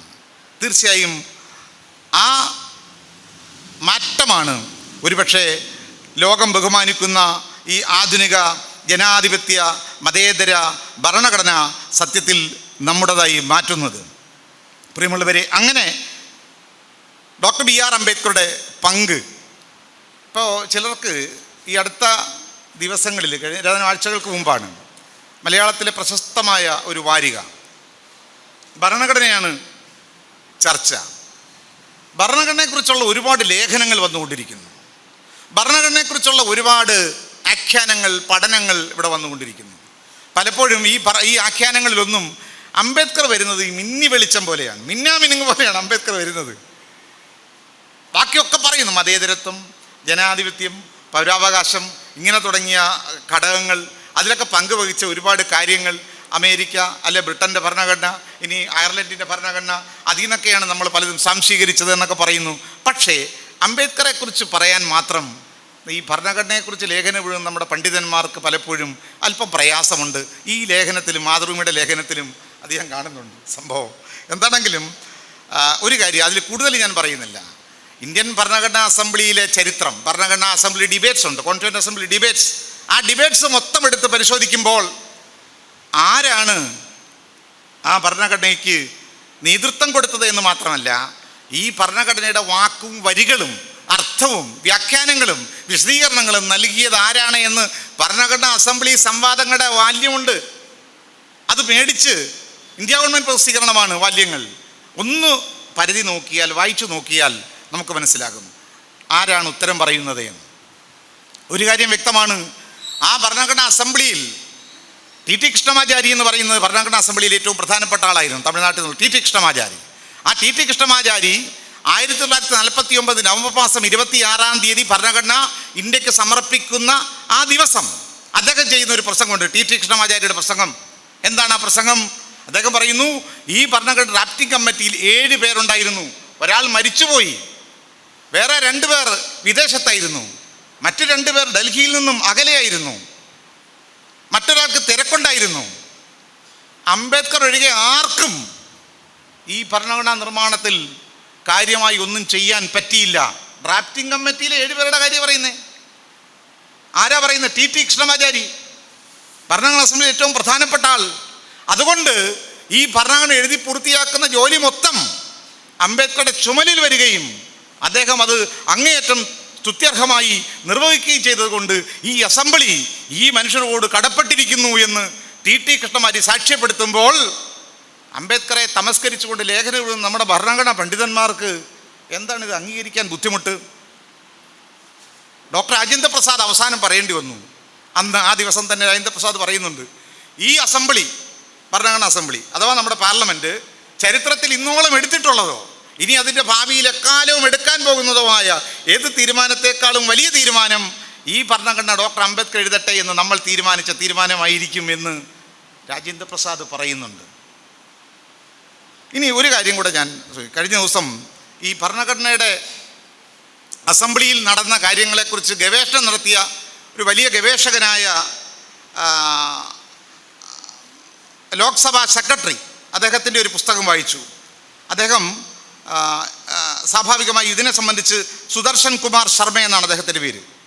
സുദർശൻ കുമാർ ശർമ്മയുടെ ഭരണഘടനാ അസംബ്ലിയുടെ ചരിത്രത്തെക്കുറിച്ച് റിസർച്ച് നടത്തിയ ലോക്സഭാ സെക്രട്ടറിയെ റിട്ടയർ ചെയ്ത അദ്ദേഹത്തിൻ്റെ പുസ്തകത്തിൻ്റെ പേര് doctor BR Ambedkar arbiter of Delhi's destiny എന്നാണ്. ഡൽഹിയുടെ ഡെസ്റ്റിനി തീരുമാനിച്ച മനുഷ്യൻ എന്ന നിലയിൽ ഒരു പുസ്തകമാണ്. അത് പ്രസിദ്ധീകരിച്ചത് നാഷണൽ ബുക്ക് ട്രസ്റ്റാണ്. ആ പുസ്തകത്തിൻ്റെ 33-ാമത്തെ പേജിലൂടെ കണ്ണോടിക്കുമ്പോൾ അദ്ദേഹം ഒരു കാര്യം വെളിപ്പെടുത്തുക. അദ്ദേഹം റിസർച്ചാണല്ലോ ചെയ്യുന്നത്. നമ്മുടെ ഭരണഘടനാ അസംബ്ലിക്കകത്ത് വാ തുറന്ന് വർത്തമാനം പറഞ്ഞ പ്രധാനപ്പെട്ട നേതാക്കളുടെ അവരാകെ പറഞ്ഞ വാക്കുകളുടെ എണ്ണം എടുത്തിരിക്കുകയാണ് ഈ മനുഷ്യൻ. അതവിടെ റെക്കോർഡറാണ്. അങ്ങനെ അദ്ദേഹം എടുത്തപ്പോൾ ടി കൃഷ്ണമാചാരിയാണ് അംബേദ്കർ ഒഴികെ ഏറ്റവും അധികം ഭരണഘടനാ അസംബ്ലിയിൽ സംവാദങ്ങളുടെ ഭാഗത്ത് ഇടപെട്ടതും വർത്തമാനം പറഞ്ഞതും ടി കൃഷ്ണമാചാരിയാണ്. 97,638 വാക്കുകളിലാണ് ടി കൃഷ്ണമാചാരി ഇന്ത്യയുടെ ഭരണഘടനാ അസംബ്ലിയിൽ സംസാരിച്ചത്. അള്ളാടി കൃഷ്ണസ്വാമി അയ്യർ, തമിഴ്നാട്ടിൽ നിന്നുള്ള അള്ളാടി കൃഷ്ണസ്വാമി അയ്യർ, അദ്ദേഹം സംസാരിച്ചത് 61,162 വാക്കുകൾ ഉപയോഗിച്ചുകൊണ്ടാണ്. ദാറ്റ് ഈസ് വേർഡ് സ്പോക്കൺ 61,162 വാക്കുകൾ. പിന്നീട് KM മുൻഷിയുടെയാണ് 50,000-ഓളം വാക്കുകളാണ് KM മുൻഷിയുടെ അടുത്ത സ്ഥാനത്ത് നിൽക്കുന്നത്. ഇനി ഡോക്ടർ അംബേദ്കറുടെ വാക്കുകൾ നോക്കുക. 1-ാം സ്ഥാനത്ത് 2,67,544 വാക്കുകളിലാണ് ഇന്ത്യൻ ഭരണഘടനാ അസംബ്ലിയിൽ 3 വർഷക്കാലം ഡോക്ടർ അംബേദ്കർ സംസാരിച്ചത്. ആരാണ് ഉത്തരം പറഞ്ഞത്? ആരാണ് വിശദീകരിച്ചത്? സ്പഷ്ടമാണ്. പക്ഷേ ഈ ചരിത്രമൊന്നും നിയമവിദ്യാർത്ഥികൾക്ക് പോലും പഠിക്കാൻ സാധിക്കുന്നില്ല എന്നത് നമ്മുടെ രാജ്യത്തിൻ്റെ വലിയ ദുരന്തമാണ്. എന്താണെങ്കിലും ഡ്രാഫ്റ്റിംഗ് കമ്മിറ്റി പൂർത്തീകരിക്കുന്ന ഭരണഘടന രാഷ്ട്രത്തിന് വേണ്ടി സമർപ്പിക്കുമ്പോൾ ചെലവഴിച്ച വർഷത്തെക്കുറിച്ചൊക്കെ ഏകദേശം ഇന്ന് പല പ്രഭാഷണങ്ങളിലും നമ്മൾ കേൾക്കാറുണ്ട്. 2 വർഷവും 11 മാസവും 17 ദിവസവും എടുത്ത് 7,635-ഓളം ഭേദഗതികൾ നിർദ്ദേശിക്കപ്പെട്ടു. അതെല്ലാം ചർച്ച ചെയ്യപ്പെട്ടു. അതിനെല്ലാം മറുപടി പറഞ്ഞു. 2,473-ഓളം ഭേദഗതികൾ അംഗീകരിക്കപ്പെട്ടു. അതാണ് ഭരണഘടനയുടെ ചരിത്രം. 3 വർഷക്കാലത്തോളം ആ ഭരണഘടന എഴുതി കഴിഞ്ഞപ്പോഴാണ് അംബേദ്കർ നിത്യരോഗിയായി മാറിയത്. പിന്നെ അധികകാലം ജീവിക്കാൻ കഴിയാത്ത രീതിയിലേക്ക് അദ്ദേഹത്തെ ഡയബറ്റിക്സ് ഉൾപ്പെടെയുള്ള രോഗങ്ങൾ പിടിമുറുക്കി മരണത്തിലേക്ക് അടുപ്പിച്ചത് രാഷ്ട്രത്തിന് വേണ്ടിയുള്ള ഭരണഘടന എഴുതാൻ വേണ്ടിയുള്ള രാപകൽ വിശ്രമമില്ലാത്ത ആ മനുഷ്യൻ്റെ അധ്വാനമാണ്. ഇന്ത്യയിലെ കോടിക്കണക്കിന് ജനങ്ങൾ ഉറങ്ങാൻ ഇരിക്കുമ്പോൾ അംബേദ്കർ ഉണർന്നിരുന്നു. മാഞ്ചസ്റ്റർ ടൈംസിൻ്റെയും ലണ്ടൻ ഗസറ്റിൻ്റെയും ലേഖകന്മാർ ഈ ഭരണഘടനാ നിർമ്മാണ വേളയിൽ ഡൽഹിയിൽ വരുന്നുണ്ട്. അവർ നെഹ്റുവിനെ കാണണം, പട്ടേലിനെ കാണണം, രാജേന്ദ്ര പ്രസാദിനെ കാണണം. പക്ഷേ അവർ പറന്നെത്തിയ വിമാനം വൈകിപ്പോയിരുന്നു. പാതിരാത്രിയിലാണ്, ആരെയും കാണാൻ പറ്റുന്നില്ല. പക്ഷേ അവർക്ക് അടുത്ത വെളുപ്പിന് തിരിച്ചു പോകാൻ ഷെഡ്യൂൾ ചെയ്തിരിക്കുന്ന ഫ്ലൈറ്റ്. അപ്പോൾ ഒരു ചോദ്യം ഉന്നയിക്കുകയാണ്, ആരെയാണ് ഇനി ഒന്ന് കാണാൻ പറ്റുക? ഏതെങ്കിലും ഒരു നേതാവിനെ കാണണം, ദേശീയ നേതാക്കളെ. അപ്പോൾ ഒരു പത്രക്കാരൻ പറയുന്നത്, നിങ്ങൾ അംബേദ്കറെ കാണാൻ ശ്രമിക്കൂ എന്നാണ്. അങ്ങനെ 22 പൃഥ്വിരാജ് റോഡിലുള്ള അംബേദ്കറുടെ വസതി, അവിടെ പ്രകാശമുണ്ട്, അവിടെ ചെല്ലുകയാണ്. മാഞ്ചസ്റ്റർ ഗസറ്റിൻ്റെ, ലണ്ടൻ ഗസറ്റിൻ്റെയും മാഞ്ചസ്റ്റർ ടൈംസിൻ്റെയും ലേഖകന്മാരാണ്. അവർ ചെല്ലുമ്പോൾ അംബേദ്കർ ഇറങ്ങിയിട്ടില്ല. മറ്റ് ദേശീയ നേതാക്കൾക്ക് പെർമിഷൻ ഇല്ല, 10 മണി കഴിഞ്ഞാൽ കാണാൻ പറ്റുകയില്ല. അപ്പോൾ അവർ ചെല്ലുന്നു, ചോദ്യങ്ങൾ ചോദിക്കുന്നു, അംബേദ്കർ മറുപടി പറയുന്നു. വളരെ തൃപ്തികരമായി മടങ്ങിപ്പോകുമ്പോൾ ഒരു ചോദ്യം ചോദിക്കുന്നു, മിസ്റ്റർ അംബേദ്കർ, മറ്റ് നേതാക്കളെല്ലാം ഉറങ്ങുകയാണല്ലോ, നിങ്ങൾ ഇത്രയും വലിയൊരു നേതാവ്, ഇത്രയധികം അധ്വാനിക്കുന്നൊരു മനുഷ്യൻ, നിങ്ങളെന്താണ് ഈ പാതിരാത്രിയിൽ ഉറങ്ങാതിരിക്കുന്നത്? ഒരു കാര്യമുണ്ട്, അദ്ദേഹം പറയുന്നൊരു മറുപടിയുണ്ട്. ഇന്ത്യയിലെ അവർക്കൊക്കെ ഉറങ്ങാം, ഒരുപക്ഷെ അവരൊക്കെ പ്രതിനിധീകരിക്കുന്ന ജനങ്ങൾ ഉണർന്നിരിക്കുന്നവരാണ്. ഞാൻ പ്രതിനിധീകരിക്കുന്ന ഇന്ത്യയിലെ സാധാരണക്കാരായ കോടിക്കണക്കിന് ജനങ്ങൾ ഉറങ്ങുകയാണ്. ഇന്ത്യയിലെ കോടിക്കണക്കിന് അവകാശങ്ങളെക്കുറിച്ച് അറിയാത്ത കോടിക്കണക്കിന് ജനങ്ങൾക്ക് വേണ്ടി ഞാൻ ഉണർന്നിരിക്കേണ്ടവനാണ്, ഞാൻ ഉണർന്നിരിക്കുന്നു എന്നാണ് പറയുന്നത്. പ്രിയമുള്ളവരെ, അങ്ങനെയാണ് ബാബാ സാഹേബ് ബി ആർ അംബേദ്കർ രാഷ്ട്രത്തോട്, നമ്മുടെ ഭരണഘടനയോട് ബന്ധപ്പെട്ടിരിക്കുന്നത്. മറ്റൊന്ന് സങ്കീർണമാണ്. ഇന്ത്യൻ ഭരണഘടന എഴുതുക എന്നൊക്കെ പറയുന്നത് ലോകത്തൊരു ഭരണഘടന എഴുതുന്നത് പോലെ അത്ര എളുപ്പമുള്ളൊരു പണിയല്ല. ആയിരക്കണക്കിന് ജാതികൾ, 10,000-ലധികം ജാതികൾ, ഓരോ ജാതികൾക്കകത്തും പിന്നെ 100 കണക്കിന് ഉപജാതികൾ, ജാതികളും ഉപജാതികളും, വ്യത്യസ്തങ്ങളായ വംശങ്ങൾ, ഗോത്രങ്ങൾ, പലതരത്തിലുള്ള ഭാഷകൾ, പിന്നീട് മതങ്ങൾ. ഇതിൻ്റെ എല്ലാം പ്രശ്നങ്ങളിലാണ് ദാരിദ്ര്യവും മറ്റു തരത്തിലുള്ള ഒട്ടനവധി സങ്കീർണതകളും. ഇങ്ങനെ കിടക്കുന്ന അങ്ങേയറ്റം കോംപ്ലക്സ് ആയിട്ടുള്ള ഒരു സാമൂഹ്യ ഘടനയ്ക്കകത്തു നിന്നാണ് ജനങ്ങളെ മുഴുവൻ ഒരു ഏകീകൃതമായ ഒരു സംസ്കാരത്തിലേക്ക്, ഒരു രാഷ്ട്ര സംസ്കാരത്തിലേക്ക്, ഒരു ദേശീയ ബോധത്തിലേക്ക് പരിവർത്തിപ്പിക്കുക എന്ന് പറയുന്ന അങ്ങേയറ്റം അസാധ്യമായ ഒരു ടാസ്ക്കാണ് ഡോക്ടർ അംബേദ്കർ നിർവഹിക്കുന്നത്. ആ ടാസ്ക് ഏറ്റെടുത്തുകൊണ്ടാണ് ബ്രാഹ്മണിസത്തിൻ്റെ അസമത്വ ദർശനങ്ങൾക്കെതിരെ, ബ്രാഹ്മണ്യത്തിൻ്റെ കാതലെന്ന് പറഞ്ഞാൽ ജാതിയാണ്. ഇന്ത്യൻ സാമൂഹ്യ ഘടന എന്ന് പറഞ്ഞാൽ എന്താണ് എന്ന് ചോദിച്ചാൽ ഒറ്റ ഉത്തരമേ ഉള്ളൂ. എന്താണ് ഇന്ത്യൻ സാമൂഹ്യ ഘടന? ഇന്ത്യൻ സാമൂഹ്യ ഘടനയുടെ പേര് ഒന്നുകിൽ വർണ്ണം എന്നാണ്, അല്ലെങ്കിൽ ജാതി എന്നാണ്. മനുഷ്യനില്ല, ജാതികളേ ഉള്ളൂ. വ്യക്തികൾക്ക് അസ്തിത്വമില്ല, ജാതികൾക്കേ അസ്തിത്വമുള്ളൂ. മറ്റ് ലോകരാഷ്ട്രങ്ങളെങ്കിലും പൗരന്മാരുണ്ട്, പൗരസമൂഹമുണ്ട്. ഇവിടെ പൗരസമൂഹമില്ല, ജാതി സമൂഹങ്ങളേ ഉള്ളൂ.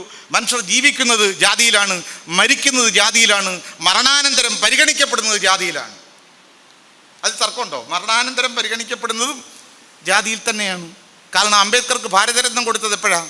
അദ്ദേഹം മരിച്ച് 34 വർഷം കഴിഞ്ഞപ്പോൾ. തമിഴ്നാട്ടിലെ സിനിമാ നടൻ ഉൾപ്പെടെ MGR-ന് ഈ ഭാരതരത്നം കൊടുത്ത് കഴിഞ്ഞിട്ടാണ് ഭരണഘടനാ ശില്പിക്ക് 34 കൊല്ലം കഴിഞ്ഞ് അദ്ദേഹത്തിൻ്റെ ജന്മശതാബ്ദിയോട് അടുത്തപ്പോൾ ഒരു ഭാരതരത്നം ഓടിച്ചിട്ട് പിടിപ്പിച്ചത് മരണാനന്തരം. അമേരിക്കൻ ഭരണഘടന എഴുതിയ ജെയിംസ് മാഡിസൺ, നിങ്ങൾക്കറിയാം, അമേരിക്കൻ ഭരണഘടന എഴുതിയ ജെയിംസ് മാഡിസനെ ആ രാഷ്ട്രം ആദരിച്ചത് അവരുടെ പ്രസിഡന്റായി തെരഞ്ഞെടുത്തുകൊണ്ടാണ്. ഇന്ത്യൻ ഭരണഘടന എഴുതിയ ഡോക്ടർ അംബേദ്കറെ 34 വർഷം കഴിഞ്ഞ് ഭാരതരത്നം കൊടുത്ത് അപമാനിച്ചുകൊണ്ടാണ്. രാഷ്ട്രങ്ങൾ എങ്ങനെയാണ് ഈ മനുഷ്യരെ കാണുന്നത്? അതുകൊണ്ട് അതൊക്കെ നമ്മൾ മനസ്സിലാക്കേണ്ടതുണ്ട്. പ്രിയമുള്ളവരെ, അങ്ങനെ ഒരു അംബേദ്കർ ഭരണഘടന എഴുതുന്നതിൻ്റെ ഒരു പ്രത്യേകത, അദ്ദേഹം റോഡ്രിച്ച് എന്ന് പറയുന്ന ഒരു ജർമ്മൻ എഴുത്തുകാരൻ, ഫ്രഞ്ച് എഴുത്തുകാരനുണ്ട്. അദ്ദേഹം ജവഹർലാൽ യൂണിവേഴ്സിറ്റിയിൽ കുറച്ച് നാൾ വിസിറ്റിംഗ് പ്രൊഫസറായി വന്നിരുന്നു. അദ്ദേഹത്തിൻ്റെ എസെൻഷ്യൽസ് ഓഫ് അംബേദ്കർ എന്ന് പറയുന്ന ഒരു ഗ്രന്ഥമുണ്ട്. അതിൽ അദ്ദേഹം ഒരു സിമ്പിൾ ചോദ്യം ചോദിക്കുന്നു. ആ ചോദ്യം ഞാൻ പറയാൻ ആഗ്രഹിക്കുന്നു. ഈ doctor Ambedkar had not written the constitution of India, what would have been the future of India? Ambedkar അല്ലായിരുന്നു ഈ രാജ്യത്തിൻ്റെ ഭരണഘടന എഴുതിയത് എന്ന് വിചാരിക്കുക, എന്താകുമായിരുന്നു നമ്മുടെ രാഷ്ട്രത്തിൻ്റെ ഗതിയെന്നാണ് ഈ വനേറിയോ റോഡ്രിച്ച് എന്ന് പറയുന്ന ഫ്രഞ്ച് അക്കാദമിഷ്യൻ ചോദിക്കുന്നത്. നമ്മൾ ഓരോരുത്തരും ആവർത്തിച്ച് ഹൃദയത്തോട് ചോദിക്കേണ്ട ഒരു ചോദ്യമാണ്. അംബേദ്കർ അല്ലായിരുന്നു ഇത് എഴുതിയതെങ്കിൽ? അംബേദ്കർ എഴുതുന്നതിന് മുമ്പ് ചിലരൊക്കെ എഴുതിയ കാര്യം അറിയാമായിരിക്കുമല്ലോ. മോഡൽ കോൺസ്റ്റിറ്റ്യൂഷൻ എന്നൊക്കെ പറഞ്ഞ് ആ മോഡൽ കോൺസ്റ്റിറ്റ്യൂഷനിൽ ദളിതർക്ക് വോട്ടവകാശമില്ലായിരുന്നു, ഇന്ത്യയിലെ പാവപ്പെട്ടവർക്ക് വോട്ടവകാശമില്ലായിരുന്നു, സ്ത്രീകൾക്ക് വോട്ടവകാശമില്ലായിരുന്നു. ഇതായിരുന്നു അവസ്ഥ.